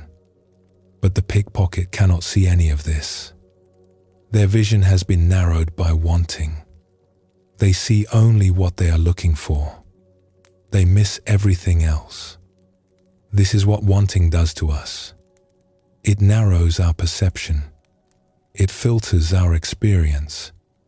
We move through a world of infinite richness, but we see only what relates to our current desire. Think of a time when you were very hungry. What did you notice as you walked through the world? You noticed places where food might be found, signs for restaurants, the smell of cooking. Everything else faded into the background. Or think of a time when you were anxious about something important. A meeting, a conversation, a decision. How much of the beauty around you were you able to take in? How present were you to the small gifts of the moment? When wanting is strong, the present moment becomes merely a means to an end. We are not here. We are already somewhere else, in an imagined future where the wanting has been satisfied. There is a Tibetan word for this kind of stickiness. It describes the quality of being hooked, caught, unable to let go. Like honey on the fingers, the wanting clings to us, and we cling to it. We can see this in small ways throughout any ordinary day. The way our attention snaps toward the things we want. The way we lean forward, reaching. The way our minds rehearse the getting of what we desire. And we can see it in larger patterns that shape entire lives. The career built on wanting recognition. The relationships formed around wanting security. The choices made again and again from the same deep wanting that never seems to be satisfied. Let us explore a story about someone who discovered this truth in an unexpected way. There was a young person who loved to play elaborate strategy games. Not just simple diversions, but complex worlds with beautiful landscapes, intricate stories, and systems of achievement where each accomplishment unlocked new levels and abilities. For years, this young person spent hours immersed in these worlds. And for years, something felt slightly hollow about the experience, though it was hard to name what was wrong. One day, a friend asked, "What do you love most about these games?" The young person thought carefully. The sense of progress, I suppose. The feeling of accomplishing something, of getting better, of reaching the next level. And the stories? The friend asked. The beautiful worlds they create? I've heard these games have wonderful art and music and tales. The young person paused. This was uncomfortable to admit. Honestly, I do not pay much attention to those things. I am usually focused on what I need to do next, where I need to go, what I need to accomplish. The scenery just kind of passes by. So you are always on your way somewhere, the friend observed. Never quite arriving. I never thought of it that way. But yes, I suppose that is true. And when you do arrive, when you reach the next level, earn the next achievement, there is a moment of satisfaction, the young person said slowly. But it fades quickly. And then I am looking toward the next thing. So the game is not really about playing, the friend said gently. It is about always wanting what comes next. This conversation stayed with the young person for a long time. It began to reveal something that extended far beyond games. The same pattern was everywhere, always moving toward the next accomplishment, the next purchase, the next experience, rarely resting in what was already here. The Buddha spoke often about this pattern. He called it the hungry ghost realm, a state of being where we are driven by endless craving that can never be satisfied. Imagine a being with a vast, empty belly and a tiny, narrow throat. No matter how much it consumes, it can never take in enough to feel full. It is always hungry, always reaching, always wanting more. This is a vivid image of what happens when wanting takes over. We achieve something, and for a moment there is relief. But the relief fades quickly, and the wanting returns. We acquire something, and briefly we are satisfied. But soon the satisfaction dims, and we are looking for the next thing. This is not a moral failing. It is simply how the mind works when it is caught in craving. The temporary nature of satisfaction is built into the system. No external thing can permanently fill the emptiness, because the emptiness is not really about the things at all. A teacher once illustrated this with a simple question. Think of something you wanted very much, the teacher said to a student. Something you finally got. A home of my own, the student said. I dreamed of it for years. And when you got it? How long did the satisfaction last? The student thought carefully. A few weeks, perhaps. Maybe a month. I was so happy at first. I would walk through the rooms just feeling grateful. But then it became normal. The wanting was gone, but so was the joy. And then what happened? Then I started wanting to improve it. New furniture, a better garden, repairs and renovations. The wanting started again, just directed at different things. So the wanting did not end when you got what you wanted, the teacher observed. It simply found a new object. Yes, the student admitted. It seems the wanting itself is endless. Now you are seeing clearly, the teacher said. The wanting is not really about the objects. The objects are just screens onto which we project the wanting. The wanting itself is a habit of mind. It will continue as long as we believe that the next thing will finally bring lasting peace. But nothing ever does, the student said. Nothing external, no.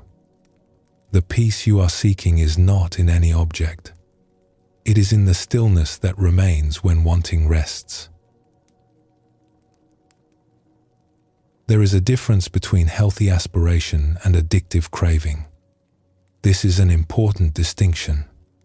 Healthy aspiration moves towards something meaningful. It has energy and direction, but it does not grip. It can work toward a goal while still being present to the journey. It can want something without being possessed by the wanting.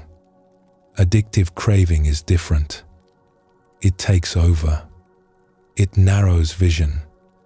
It sacrifices the present moment for an imagined future that never quite arrives.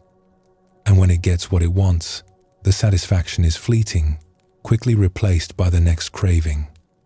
The difference is not always in what we want, but in how we hold the wanting. A gardener may work for years to cultivate a beautiful garden. If the gardener is present to each day's work, finding joy in the soil and the seeds and the slow unfolding, this is healthy aspiration. The goal gives direction, but the journey is where life is lived. But if the gardener is always impatient, always dissatisfied with the current state, always focused on how the garden should look, rather than how it does look, this is craving. The goal has become a tyrant, stealing the joy of each moment in the name of some future perfection that will never arrive. Let us explore another story. There was a merchant who had achieved great success. Everything they had reached for, they had attained. Wealth, recognition, a beautiful home filled with beautiful things. One evening, a simple traveler passed through the town and was invited to share a meal with the merchant. "You must be very happy," the traveler said, looking around at the fine surroundings. "You have achieved so much." The merchant was quiet for a moment. "I should be happy. I know I should. But if I am honest, I am not." "Tell me more," the traveler said. "When I was young and had nothing, I was certain that wealth would bring happiness. So I worked, and I became wealthy. But happiness did not come. I thought perhaps I needed more. So I worked harder, and I gained more. Still, no happiness. And now? Now I have more than I ever imagined. And I feel emptier than I did when I started. There is a hunger in me that nothing seems to fill. I have spent my whole life feeding it, and it only grows larger." The traveler nodded slowly. "You have discovered something important, even if it does not feel that way. You have discovered that the hunger cannot be fed from the outside." "Then how can it be fed?" the merchant asked. "It cannot be fed at all," the traveler said. "It can only be seen through. The hunger is not real in the way you think it is. It is a habit of mind, a pattern that keeps spinning. When you stop trying to fill it and simply observe it, something begins to shift." "That sounds very difficult." "It is simpler than you might think," the traveler said.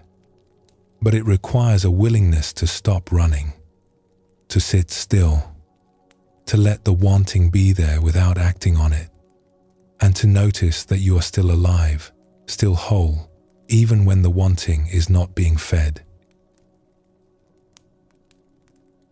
The Zen tradition speaks of this as the difference between seeking and finding. There is a story of a student who traveled far to meet a great teacher. "I have come seeking enlightenment," the student said. The teacher looked at him with kind eyes.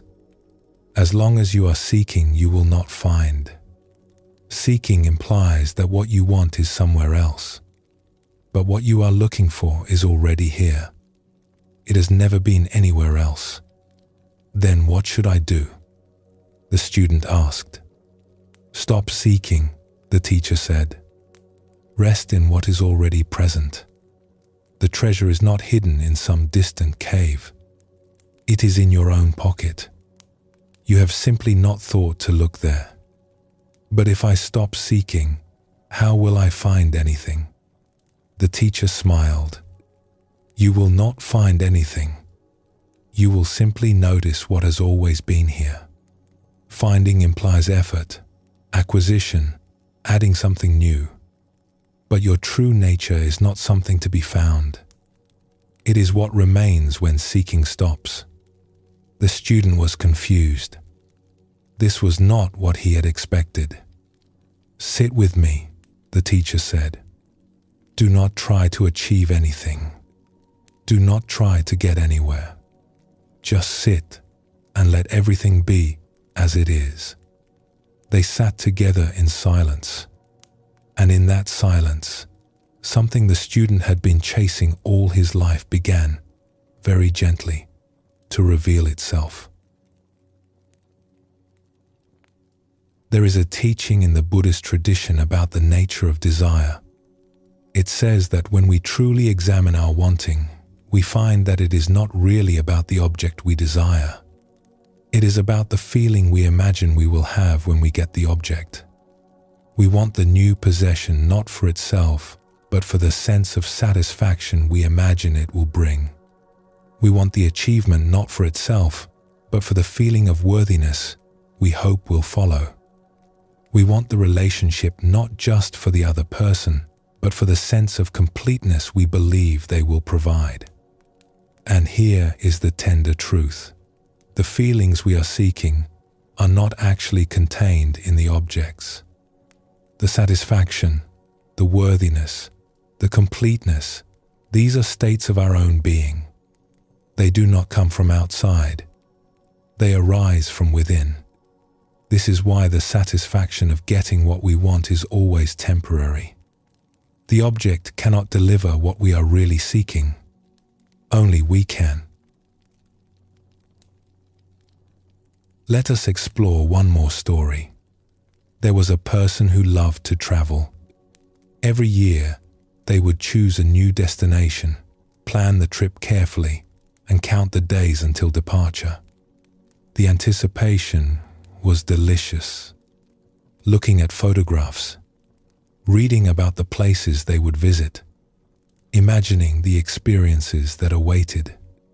But a strange thing happened, again and again. When they finally arrived at the destination, something was different.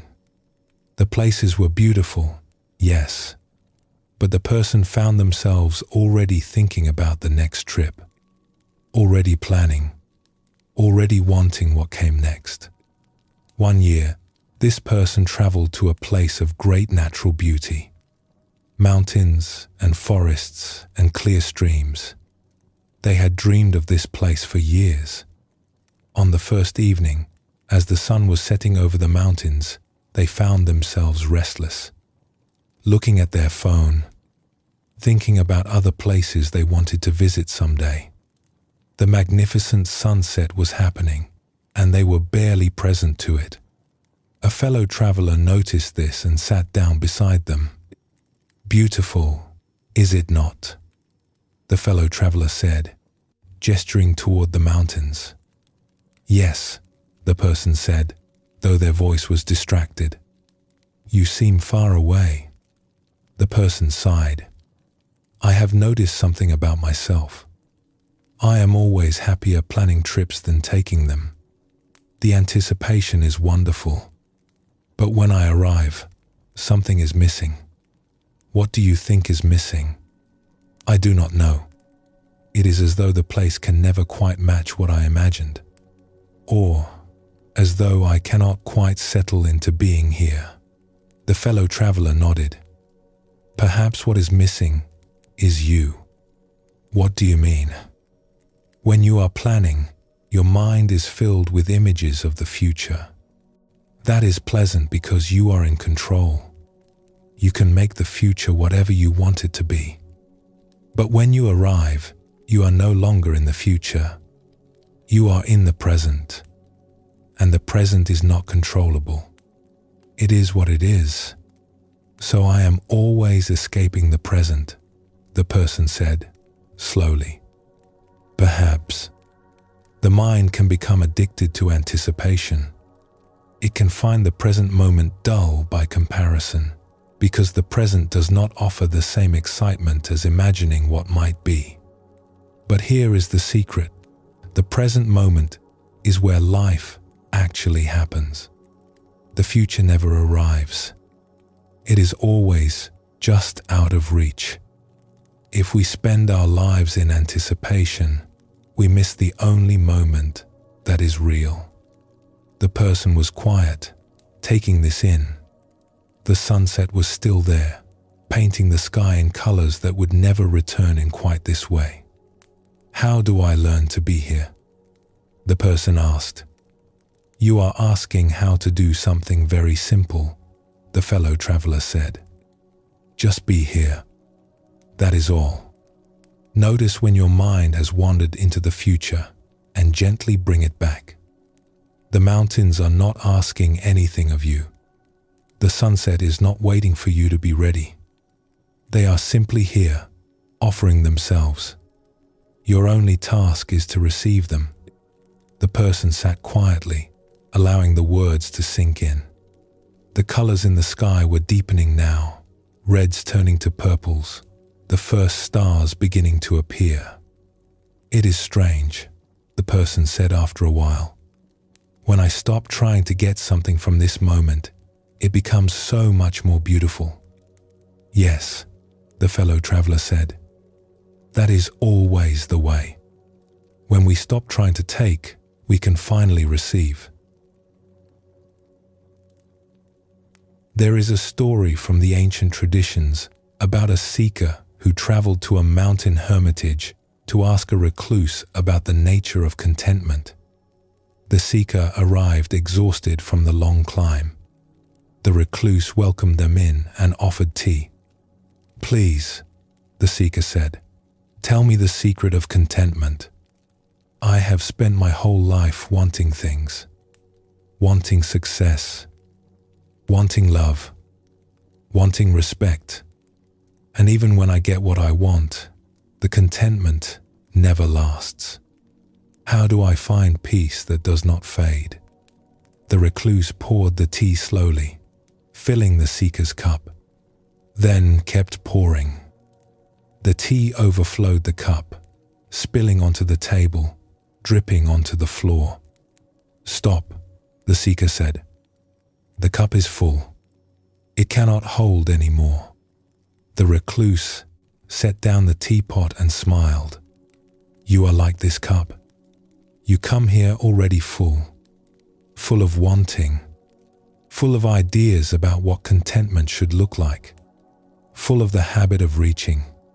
How can I pour anything new into a cup that is already overflowing? What should I do? The seeker asked. Empty the cup, the recluse said. Let go of what you think you know. Let go of what you think you need. Sit here, in this moment, wanting nothing. Just for a little while. See what remains when the wanting stops. The seeker tried. It was not easy. The mind kept reaching forward, planning, wanting. But in small moments, gaps appeared. Brief spaces where the wanting fell silent. And in those gaps, something unexpected arose. A quiet sense of fullness. A contentment that did not depend on getting anything at all. I see, the seeker whispered. The contentment was here all along. The wanting was covering it up. Yes, the recluse said. You were so busy reaching that you could not feel what was already in your hands. The Buddha offered a teaching that cuts to the heart of this matter. He said, do not dwell in the past, do not dream of the future, concentrate the mind on the present moment. This is not a rejection of memory or planning. Both have their place.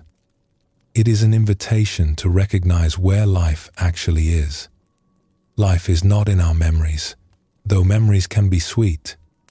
Life is not in our plans, though plans can be useful.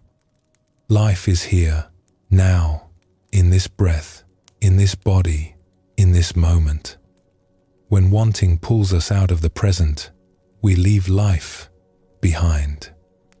We trade the richness of what is for the thinness of what might be. We sacrifice the only moment we have for an imagined moment that has not yet come.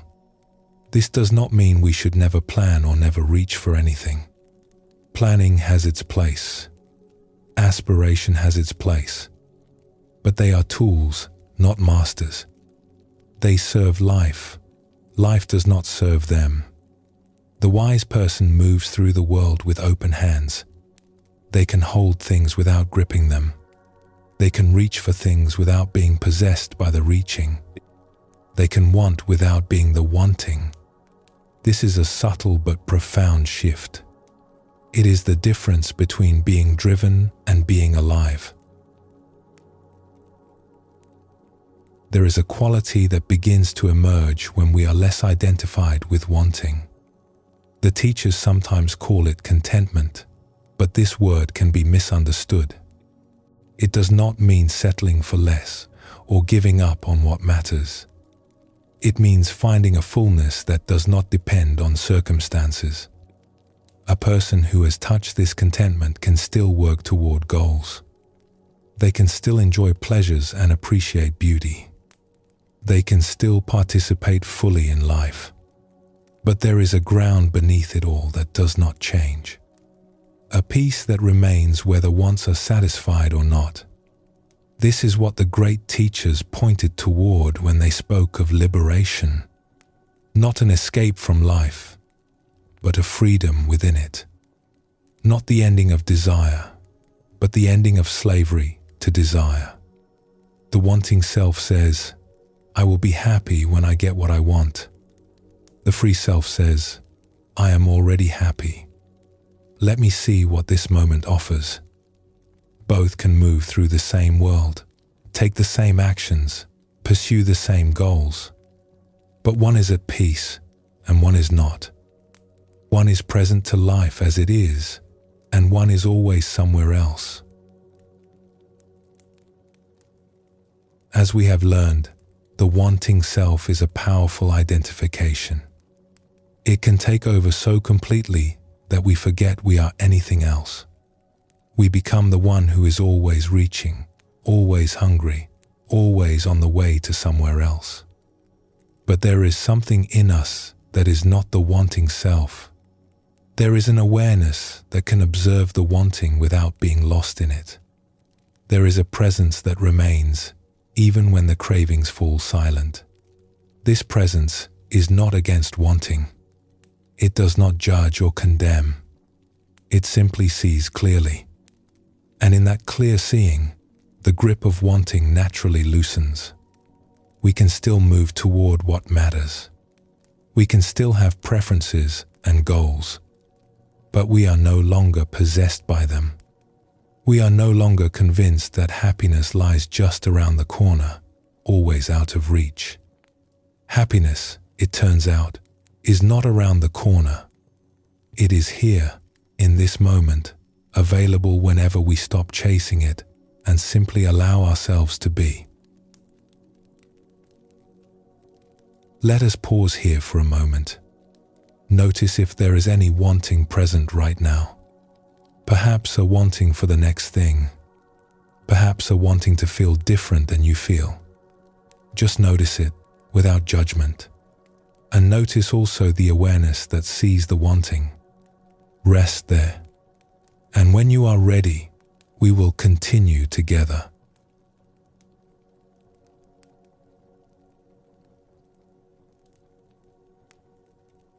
There is a gesture the heart makes when something is unwanted. A tightening, a pulling back, a silent or sometimes not so silent no. We know this gesture intimately. We have felt it when someone says something that stings. We have felt it when we look in the mirror and do not like what we see. We have felt it when fear grips us, when anger flares, when shame whispers its cruel assessments. If wanting is the hand that reaches, this is the hand that pushes away. And it shapes us just as powerfully, perhaps even more so. Because while wanting pulls us toward imagined futures, this force often traps us in painful pasts, in stories of hurt and wrong, in identities built on what we reject and resist. This pushing away takes many forms. It can appear as fear, as anger, as judgment, as shame. It can be loud and explosive, or quiet and persistent. It can be directed outward at others, or inward at ourselves. What all forms of aversion share is a fundamental stance of no. No to what is happening. No to how things are. No to this person, this situation, this feeling, this moment. And like wanting, aversion creates a strong sense of self. When we are caught in fear, there is a frightened one at the center of experience. When we are caught in anger, there is an angry one. When we are caught in shame, there is a shameful one.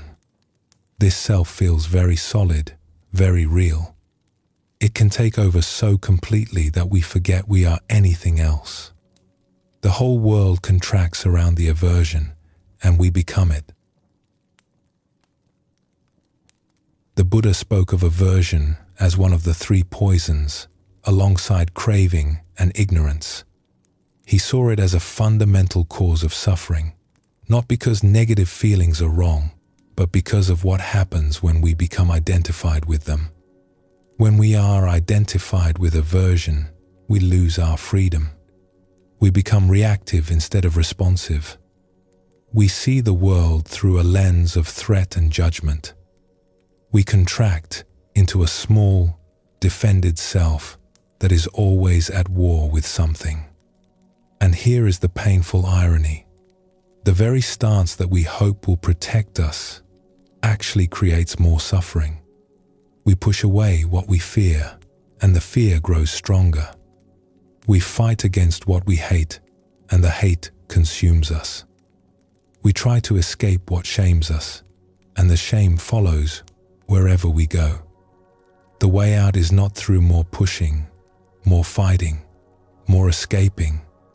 It is through something much gentler and much more courageous. Sometimes the most painful lessons come wrapped in good intentions. There was a person who prided themselves on being helpful. Whenever someone they loved was struggling, They would step in with advice, with solutions, with plans for how to make things better. This felt like love to them. This felt like caring. One day, someone very close to them was going through a difficult time. There had been a loss, and grief was moving through in its own unpredictable way.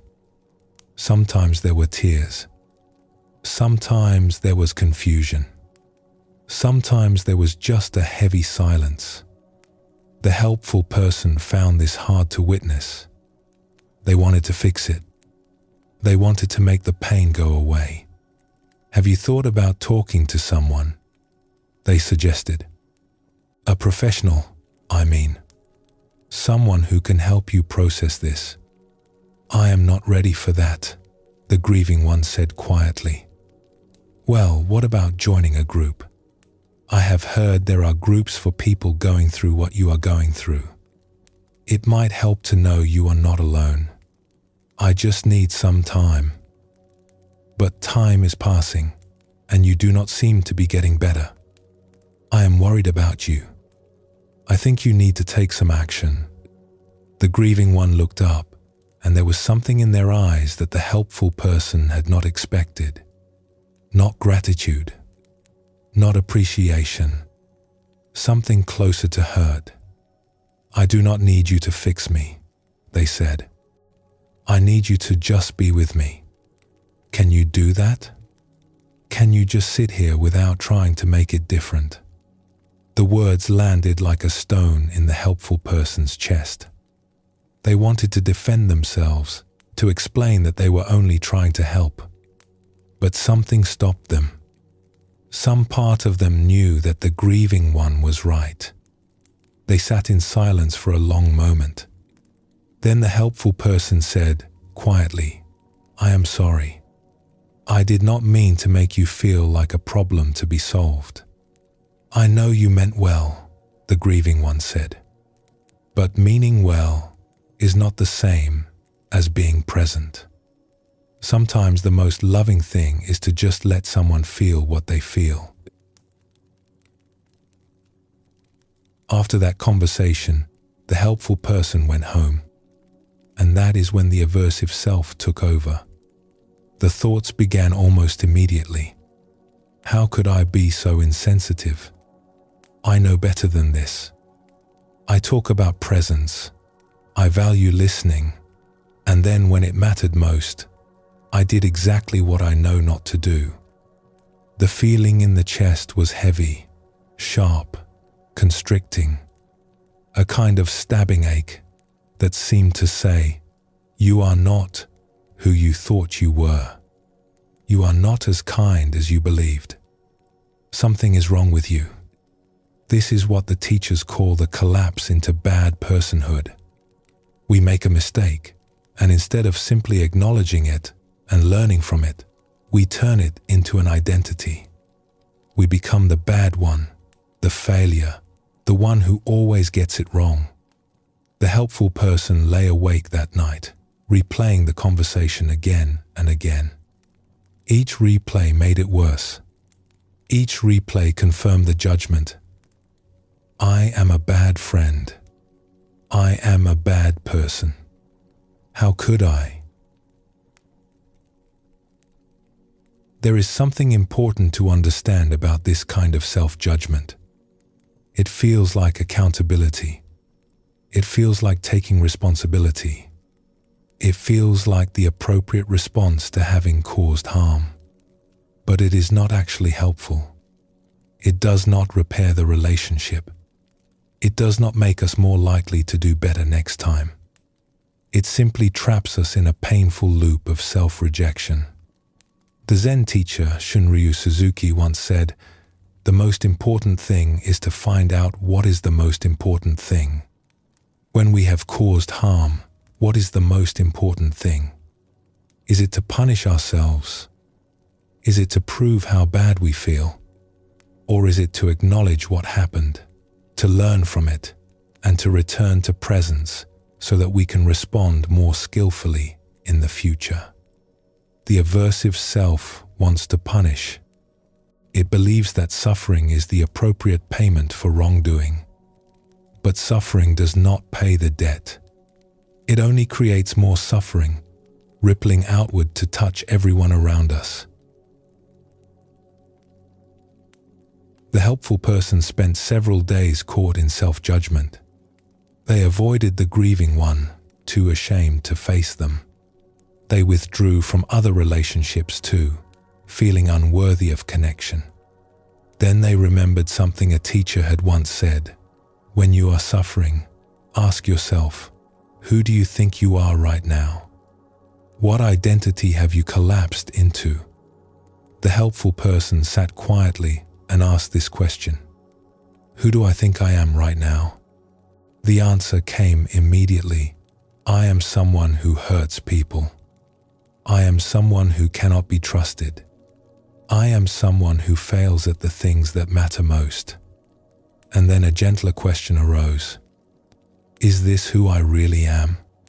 Is this the whole truth? Something softened. Not the feeling of regret that remained, but the harsh judgment began to loosen its grip. The helpful person began to see that they had made a mistake, yes. They had been unskillful, yes. But they were not a bad person. They were a person who had acted from habit, from anxiety, from a misguided wish to help. This is an important distinction. There is a difference between acknowledging a mistake and turning it into an identity.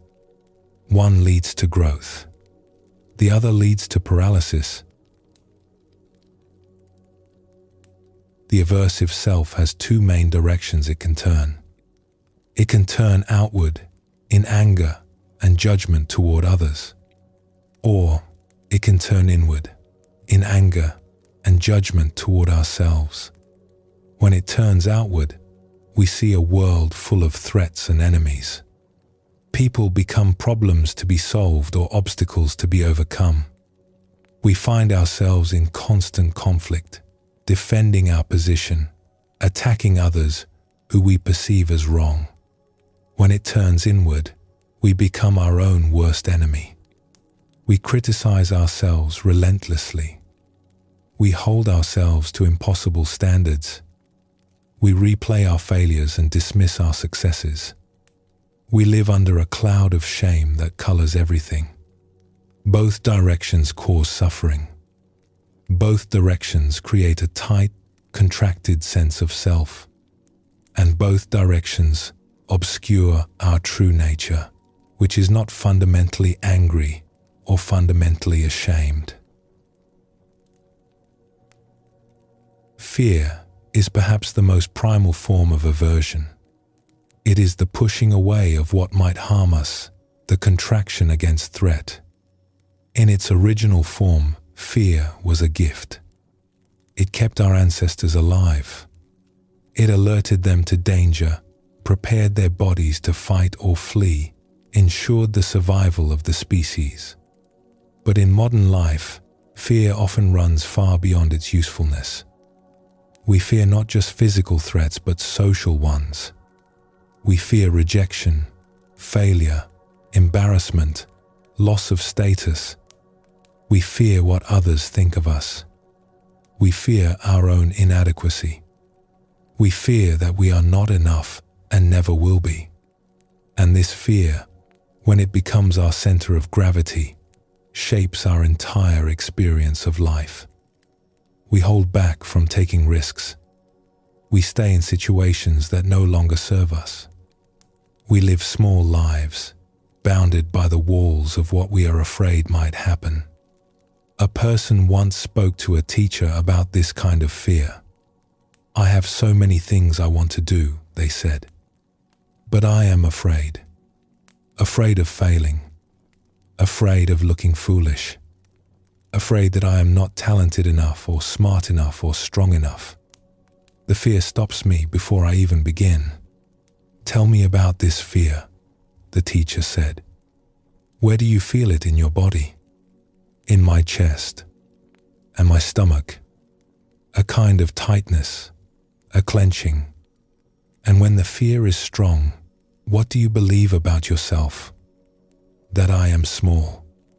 That I cannot handle what might happen. That something terrible will occur if I step forward. These beliefs, the teacher said, are they true? They feel true when I am afraid. Yes, feelings are convincing. But feelings are not facts. You have survived everything that has happened to you so far. You have handled difficulties you never thought you could handle. You are stronger than the fear tells you. But what if I fail? You will fail, the teacher said simply. Everyone fails. Failure is how we learn. The question is not whether you will fail, but whether you will let the fear of failure stop you from living. The person was quiet, taking this in. The fear will probably not go away, the teacher continued. But you do not have to wait for fearlessness to act. You can feel the fear and move forward anyway. You can be afraid and still be brave. In fact, that is the only kind of bravery there is. Consider someone who struggled with anger. It had been with them since childhood, this quick flame that could ignite at the smallest provocation. Over the years, it had cost them relationships, opportunities, peace of mind. I am an angry person, they said to a teacher one day. That is just who I am. I have tried to change, but the anger always returns. The teacher listened carefully. Tell me about the last time you were angry. Someone cut in front of me in a line.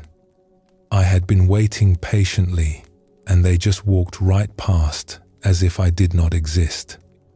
I could feel the heat rising in my chest. I wanted to say something harsh, to put them in their place. And what did you do? I said something I am not proud of. And then I felt terrible for the rest of the day. So you noticed the anger arise, the teacher said. You noticed the heat in your chest. You noticed the urge to speak harshly. Tell me, who noticed all of this? The person paused. I did, I suppose. And this one who noticed, were they angry? What do you mean? The one who observed the anger arising, the one who felt the heat, the one who noticed the urge, were they identical with the anger? Or were they watching the anger? The person thought about this for a long time. I think I was watching it. Even while it was happening, some part of me was watching. That part, the teacher said, is not an angry person. That part is awareness itself. And awareness has no fixed nature. It can hold anger, but it is not anger. It can hold peace, but it is not peace. It is the space in which all experiences arise and pass away. But the anger feels so much like me, the person said. Yes, it does. That is the nature of identification. When we are caught in an emotion, it feels like our entire self. But this is an illusion. The emotion is a visitor. You are the home it visits. And no visitor, no matter how loud or demanding, can change the nature of the home. So what do I do when the anger comes? You welcome it, strange as that may sound. You say, anger is here. You feel it in your body. You let it be, without feeding it with more thoughts, without pushing it away. And you remember that you are the home, not the visitor. In time, the visitor will leave. They always do. There is a particular suffering that comes when we are both the one who has been hurt and the one who has caused hurt. When we are caught between anger at another and shame at ourselves. When we cannot find solid ground because every direction seems to offer only pain. A person came to a teacher in exactly this state. I do not know who to be angry at, they said. Someone betrayed me, and I am furious. But I also see that I played a part in what happened, and I am ashamed. I go back and forth between blaming them and blaming myself. There is no peace anywhere. You are looking for someone to be the villain, the teacher observed. You believe that if you can identify who is truly at fault, you will find rest. Yes, exactly. But what if there is no villain? What if there are only human beings acting from their conditioning, doing their best with what they understood at the time? That feels like letting everyone off the hook, the person said. Including myself. Does it? Or does it simply allow you to see clearly, without the distortion of blame? You can still recognize that harm was done. You can still take steps to protect yourself from future harm. You can still make amends for your own part. But you do all of this without the added suffering of needing someone to be bad. How do I do that? How do I let go of the need to blame? You notice it, the teacher said. Each time the blaming mind arises, you recognize it. Blaming again. And you gently return to what is actually happening in this moment. The blaming is about the past or the future.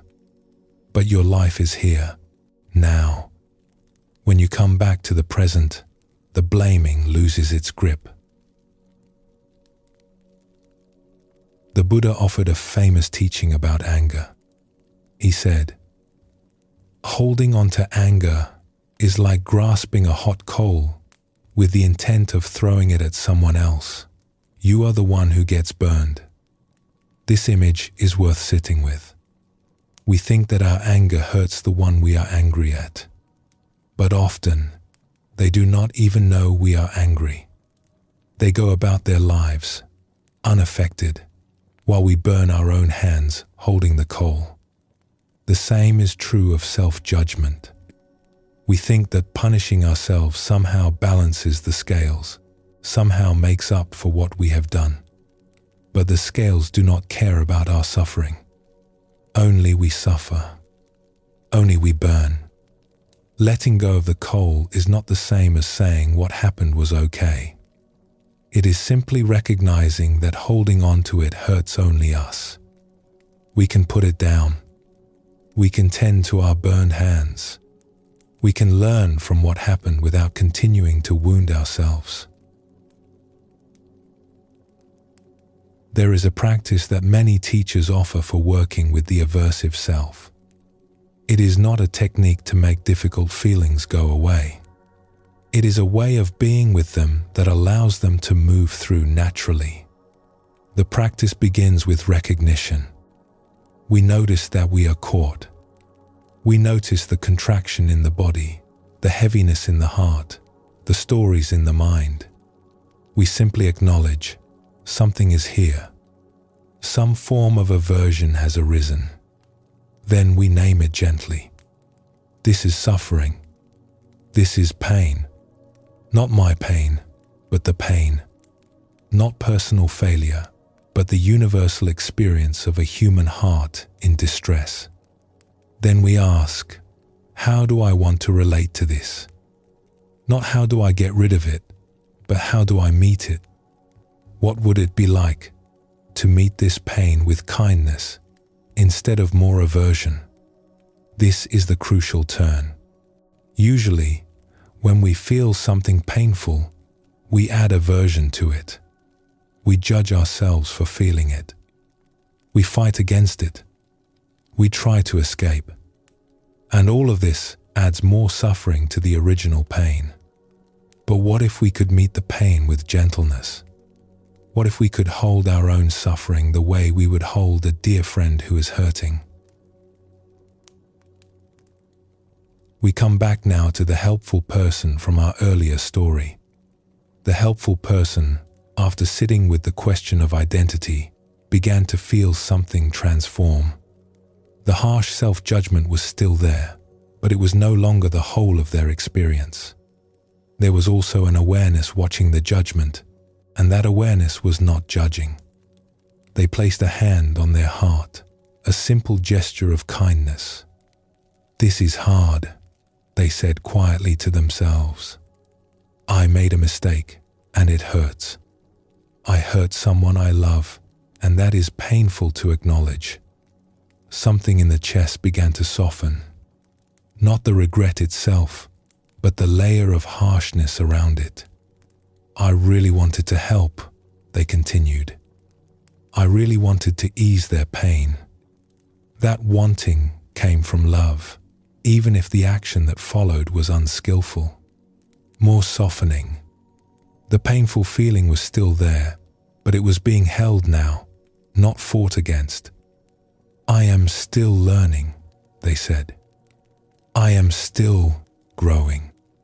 Making mistakes is part of being human. It does not mean I am a bad person.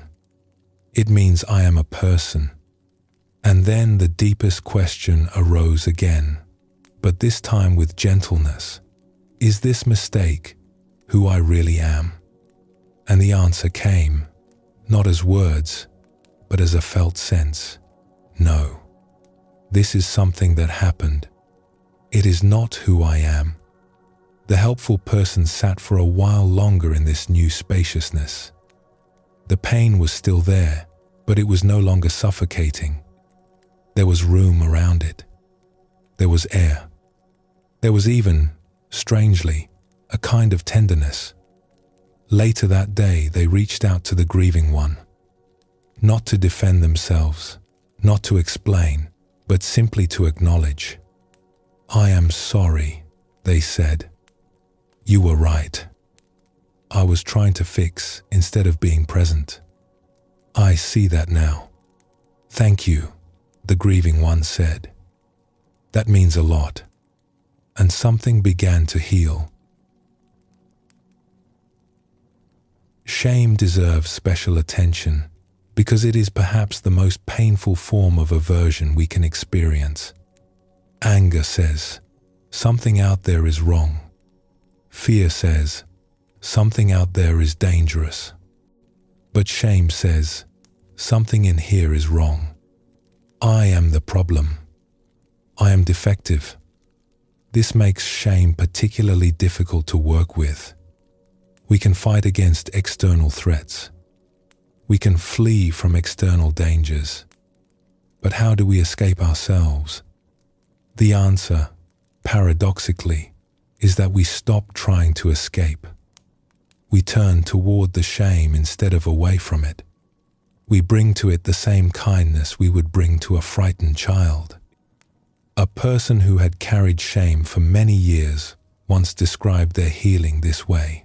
"For so long, I believed the shame. I believed that there was something fundamentally wrong with me, something that could never be fixed. I spent my life trying to hide it, trying to prove that I was okay, trying to be perfect so that no one would see the defect. But the hiding never worked. The shame just grew stronger in the darkness. It fed on secrecy and silence. What changed was when I finally shared it with someone I trusted. I said out loud the things I had been most ashamed of. And instead of rejection, I received compassion. Instead of disgust, I received understanding. In that moment, something shifted. The shame did not disappear entirely, but it lost its power. It was no longer a secret. It was just a part of my story, a part that could be held with kindness instead of hidden in fear. This is often how shame heals. Not through more hiding, more perfection, more proving, but through being seen, being known, being accepted anyway. Through discovering that we are not alone in our struggles, that everyone carries wounds, that our imperfections are what make us human.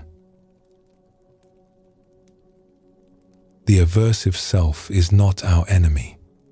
It is a part of us that is trying to protect us, even when its methods cause more harm than good.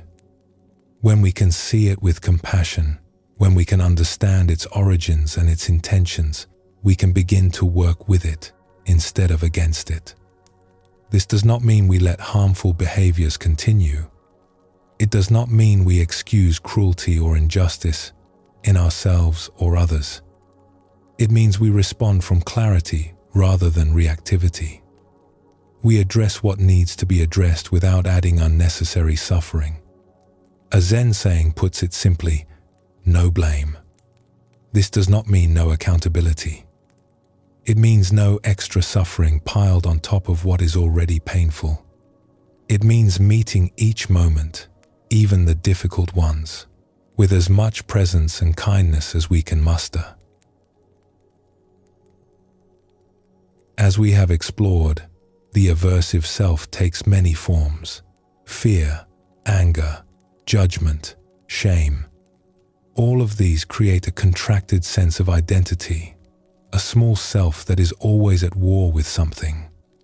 But beneath all of these, there is an awareness that is not at war. There is a presence that can hold even the most difficult emotions without being destroyed by them. There is a peace that does not depend on circumstances being pleasant. This is what we are invited to discover, not by fighting the aversive self, but by meeting it with kindness, not by trying to escape our difficult feelings, but by learning to be the sky that holds all weather. Let us pause here for a moment. If there is any aversion present in you right now, any tension or judgment or resistance, simply notice it. And remember that you are the awareness that notices, not the aversion itself. When you are ready, we will continue together.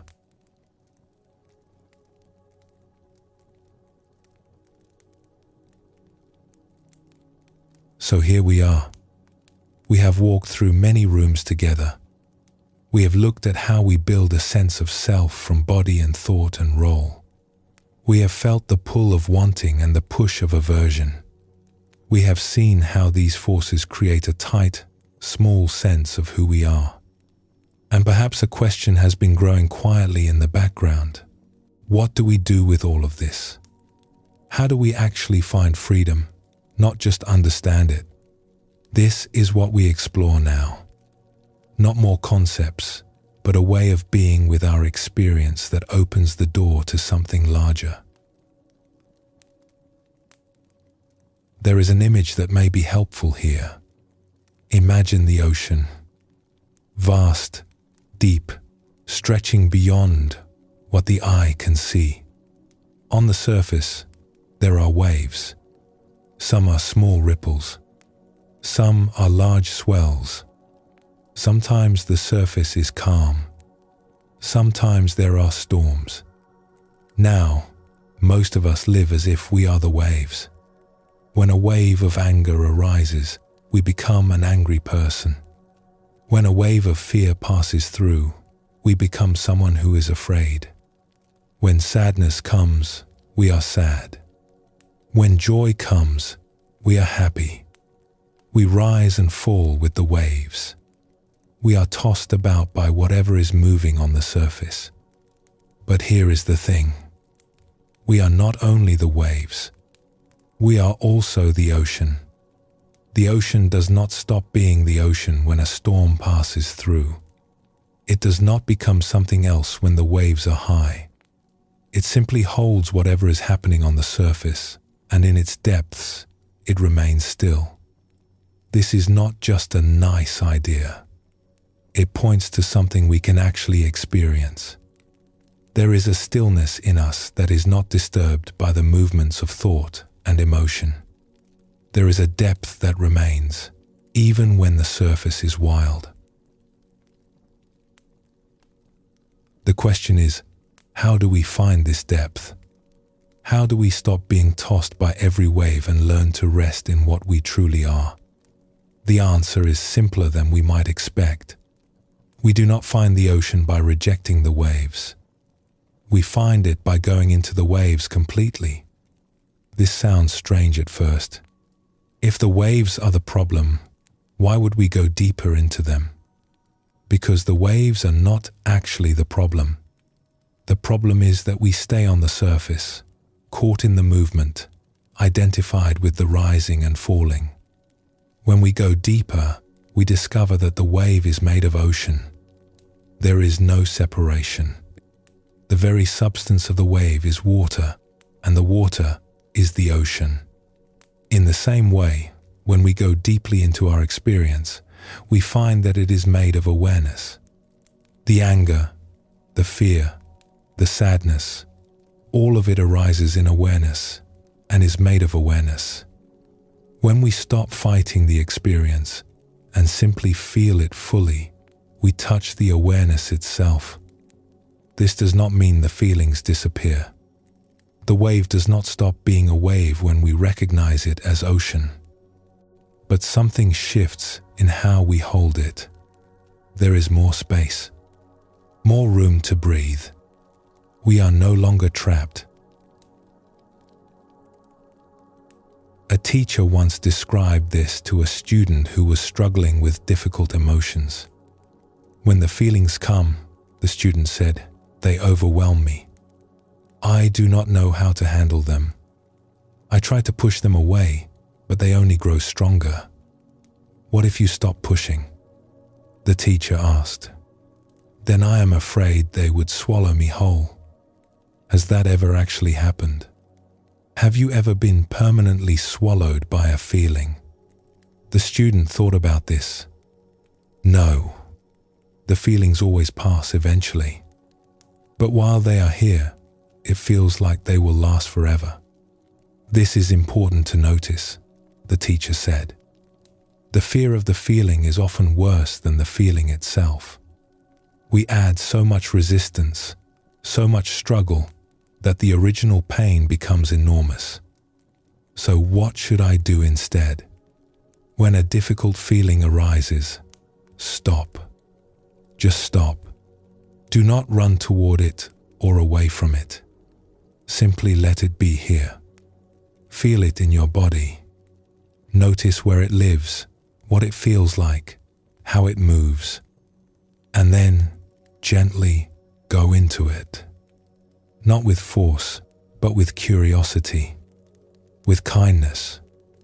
Go into it? Yes. Most of us only touch the surface of our feelings. We react to the first layer and then pull back. But feelings have depth, just like you do. When you are willing to go deeper, you find that something opens. The tight knot begins to loosen. There is space inside the pain that you did not know was there. A person who had practiced this for many years described the experience. "I used to run from sadness," they said. "Whenever it would come, I would distract myself, keep busy, push it away. I was afraid that if I let myself feel it, I would drown. Then I learned to do something different. When sadness came, I would sit down, I would close my eyes, and I would let myself feel it fully. Not thinking about it, not analyzing it, just feeling it. At first, it was intense. The heaviness in my chest, the ache behind my eyes, the sense of loss. I wanted to pull away, but I stayed. And then something unexpected happened.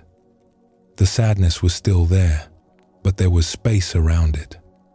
I was holding the sadness rather than being swallowed by it. And in that holding, there was a kind of tenderness, a softness. It was painful, but it was also somehow beautiful. I realized that the sadness was not my enemy. It was a part of life moving through me. And by letting it move, by not blocking it, something healed. Not all at once, but gradually. The sadness became lighter. It came and went more freely. It no longer controlled me. This is the secret that the ancient teachers pointed toward. We do not find peace by escaping our experience. We find it by meeting our experience fully, with presence and kindness. The Buddha sat beneath a tree on the night of his awakening. Many things arose in his mind: fear, desire, doubt, memories of the past, worries about the future. Instead of fighting these visitors, he simply acknowledged them. He touched the earth and remained present. And in that presence, in that willingness to meet whatever arose, something opened. He saw through the illusion of the separate self. He recognized the vast awareness that had been there all along, obscured by identification with the passing show. This is available to each of us, not as a dramatic event, necessarily, but as a gradual opening. Each time we meet our experience with presence rather than resistance, we are practicing awakening. Each time we feel a difficult emotion fully, without running, we are discovering the ocean beneath the waves. There is a simple way to begin this. It starts with recognition. When something difficult arises, the first step is simply to notice. Oh, something is happening here. There is tightness in my chest. There is heat in my face. There are thoughts spinning. Something is here. This sounds obvious, but most of the time, we skip right past it. We react before we even know what we are reacting to. We are already yelling, already withdrawing, already planning our escape before we have paused to see what is actually present. So the first step is just to stop, to pause, to recognize that something is arising. The second step is to name it gently, not with clinical labels, but with kindness. This is hard. This hurts. This is suffering. There is something powerful in naming our experience this way. It creates a small distance, a bit of breathing room. We are no longer completely swallowed by the feeling. We are the one who can observe and name it. And then comes the most important step. We ask ourselves, how do I want to meet this? Usually, we meet difficulty with more difficulty. We add resistance to pain. We add judgment to fear. We pile suffering on top of suffering. But we have a choice. We can meet the pain with kindness instead. We can hold our own suffering the way we might hold a child who is hurting. This is not weakness. It is not self-indulgence. It is the beginning of freedom. A woman shared her experience of learning this. I had always been hard on myself, she said. Whenever I made a mistake, I would criticize myself harshly. I thought this was how you improved, by being strict with yourself. But it never worked.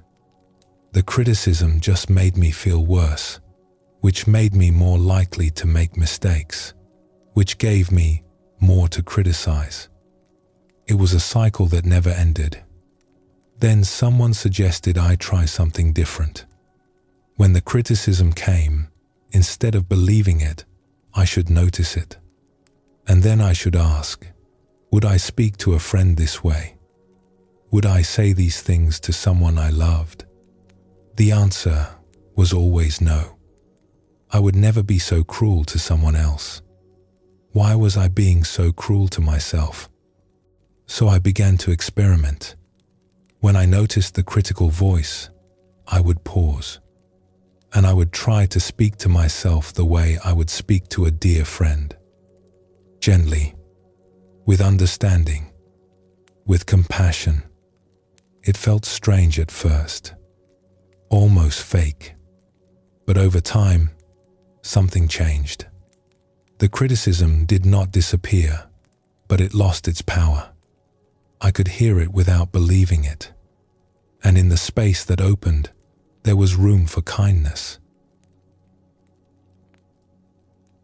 There is something important to understand here. This is not about being passive or allowing harmful things to continue. It is not about suppressing our natural responses or pretending that everything is fine. When action is needed, we act. When boundaries need to be set, we set them. When something is wrong, we address it. But we can do all of this from presence rather than from reactivity. We can respond to life from the depth of who we are, rather than being tossed about on the surface. A parent once asked a teacher about this. "My child does things that make me angry," the parent said. "Are you saying I should not feel the anger?" "Not at all," the teacher said. "The anger is natural.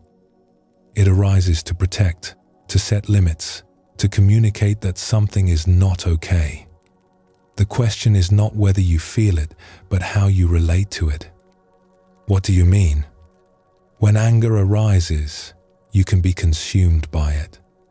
You can become anger, lose yourself in it, say and do things you later regret. Or you can feel the anger fully while remaining present. You can let it inform you without letting it control you. From that place, you can respond to your child clearly and firmly, without causing harm." "That sounds difficult." "It takes practice," the teacher agreed. "But it is possible, and it changes everything. Your child feels the difference between a parent who is out of control and a parent who is present and clear. One creates fear, the other creates safety." There is an old poem that speaks to this way of being. It says something like this: "Go in and in. Be the space between two cells, the vast silence in which spirit dwells. Go in, and turn away from nothing that you find." This is the invitation. To go deeply into our experience, whatever it is. To find the space that exists within everything. And to turn away from nothing. We are so used to turning away. From pain. From fear. From parts of ourselves we do not like. We spend enormous energy avoiding, suppressing, escaping. But everything we turn away from remains with us, hidden in the shadows. It shapes us from below, influences us in ways we do not see. Only when we turn toward it, when we bring it into the light of awareness, can it begin to transform. A man who had carried anger for many years finally decided to face it. "I was angry at my father," he said. "He had hurt me when I was young, and I had carried that anger my whole life. It colored everything. My relationships, my work, my sense of myself. For years, I thought I was dealing with it by pushing it down. I told myself I had moved on, that the past was the past. But the anger was still there, running things from the basement. Finally, I decided to really look at it. I sat down, alone, and I let myself feel the full weight of it. The rage, the sense of injustice, the grief underneath the anger, which I had never allowed myself to feel. It was not pleasant, but as I stayed with it, something began to shift. I saw that my father had been a hurt person himself. I saw that he had done the best he could with what he had. This did not excuse what he did, but it allowed me to see him more fully. And beneath the anger, I found sadness. And beneath the sadness, I found love. The anger had been protecting me from feeling how much I had wanted his love and how painful it was not to receive it. When I let myself feel that, something released. The anger did not disappear entirely, but it lost its grip. I was no longer controlled by it. I was free to feel it when it arose, and also free to let it go. This is what happens when we are willing to go all the way into our experience. We discover that our feelings have layers. We discover that beneath the surface emotions, there are often deeper ones. And beneath those, there is often something tender and true. The anger that seems so hard may be covering fear. The fear may be covering grief. The grief may be covering love. When we have the courage to keep going, to keep feeling, we eventually arrive at something that is not a problem at all. We arrive at the aliveness of being human. We arrive at the ocean itself. There is another image worth holding here. We each have a name we call ourselves. The familiar name of the ego, the identity we have constructed. But the teachers say we have other names too. Names we have forgotten. Names that point to who we really are. One teacher put it this way: can you feel, deep inside your chest, the one who has existed forever? The one who has made 1,000 journeys? That one is you. That one is the real you. We forget this. We get so caught up in the small self, with its worries and wants and fears, that we lose touch with the vastness we contain. But it is always here, always available, waiting patiently for us to remember. Sometimes the remembering happens in unexpected moments. A man was walking by a river, lost in thought, worrying about problems at work. The thoughts were spinning, each one leading to another, an endless chain of concerns. Then a bird called out, a simple sound cutting through the noise.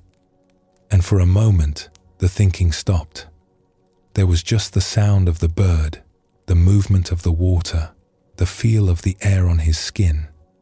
There was just this moment, alive and present. In that gap, something else became apparent. There was awareness here, behind the thoughts. An awareness that had been here all along, unnoticed, while the mind spun its stories.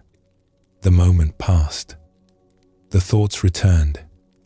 But something had been seen that could not be unseen. There was more to him than the worried thinker.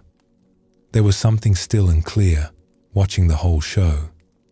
He did not try to hold on to the experience.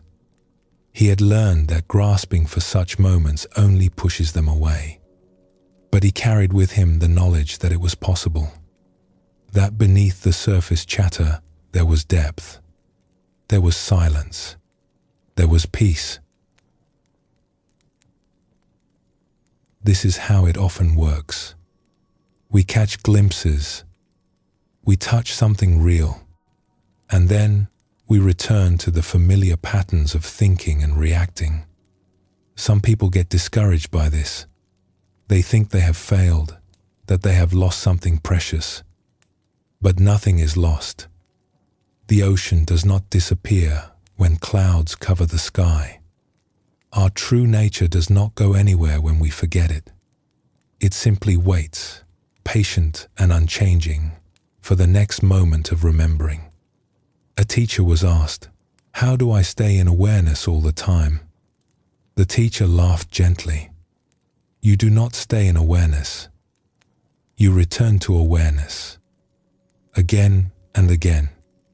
The returning is the practice. The forgetting is not failure. It is simply what happens. The beauty is in the coming back. But I want to be free all the time, the student said. Freedom is not a state you achieve and keep forever, the teacher said. Freedom is available in this moment, and this one, and this one. Each moment you remember, you are free. Each moment you forget, you have another opportunity to remember. This is the rhythm of the path. Do not fight it. Dance with it. An old woman was asked near the end of her life what she had learned. When I was young, she said, I thought I was my body. When the body felt good, I felt good. When it felt bad, I felt bad. I was at the mercy of every ache and pleasure. Then I thought I was my accomplishments. I worked so hard to prove myself, to build something that would last. And some of those things were good. But I was never satisfied. There was always more to do. Then I thought I was my roles. Mother, wife, worker, friend. I poured myself into these, and they gave me meaning. But when the roles changed, when children grew up, and work ended, and friends passed away, I did not know who I was. Finally, I stopped looking for myself in all these places. I stopped asking what I had done or what I had become. I simply sat still and asked, what remains when everything else is gone? And something answered, not in words, just a quiet knowing, a sense of presence that has been here all along, beneath all the noise. That presence is who I am. It was never born and it will never die. Everything else comes and goes. That remains. This is what we have been exploring together. Not a set of ideas to believe, but a truth to discover for ourselves. We are not the tight, small self we have taken ourselves to be. We are something vast, something that contains all of our experience but is not limited to any of it. The Buddha said it simply, you are not your thoughts. You are the awareness that knows the thoughts. When we rest in that awareness, even for a moment, we taste freedom. We see that the waves were never a problem. We were just confused about what we are. There is a powerful reflection worth holding. When we discover who we really are, we do not leave the world behind. We do not float away into some abstract spiritual realm. We come back to this life, this body, this moment, with new eyes. The same tasks await us, the same relationships, the same challenges, but we meet them differently. We meet them from the depth of who we are, rather than from the surface of our reactions. And something beautiful happens. We stop fighting life. We stop needing it to be different. We begin to see that this moment, exactly as it is the only moment there is. And it is enough. A teacher once said, to be of the earth is to know the restlessness of being a seed, the darkness of being planted, the struggle toward the light, the pain of growth into the light, the joy of bursting and bearing fruit, the love of being food for someone, the scattering of your seeds, the turning of the seasons, and the mystery that holds it all. We are part of this great unfolding. We belong to life itself. We always have. The separation we feel, the sense that we are alone, cut off, struggling on our own, this is the illusion we have been examining throughout our time together. It is the illusion created by identification with a small self. When we see through this illusion, even a little, we find that we were never separate at all. We are connected to everything. We are expressions of the same life that moves through all things. A monk was once asked, what changed when he awakened? Nothing changed, he said, and everything changed. The trees are still trees. The sky is still sky. But I no longer see myself as separate from them. I am not looking at life. I am life, looking. Does this make you feel special? The questioner asked. The monk laughed. It makes me feel the opposite of special. It makes me feel ordinary in the most wonderful way. Everything is ordinary. Everything is miraculous. These are not different things. And so we come to a resting place, though not an ending. What we have shared together is not a destination. It is more like a door that has been pointed out. You can walk through it any time you choose. In fact, you already have, many times, whether you knew it or not. Every moment of unexpected peace. Every time the mind grew quiet without effort. Every glimpse of beauty that stopped you in your tracks. These were not accidents. They were rememberings. Small tastes of what you have always been. The path ahead is simple, even when it is not easy. When you forget, notice that you have forgotten. When you get caught, recognize that you are caught. And then, gently, without blame, return to presence. Return to this breath. Return to the awareness that has never left you. You do not need to be perfect at this. No one is. The forgetting is part of it. The returning is the practice. Thank you for walking this path with me. Thank you for your willingness to look within, to question what you have assumed, to open to something larger than the familiar stories of self. Whatever arises in your life from here, may you meet it with kindness. May you remember, again and again, the vastness you contain. And may you rest, whenever you need to, in the peace that was never lost. Sleep well, and thank you for joining us here at Sleepy Monk.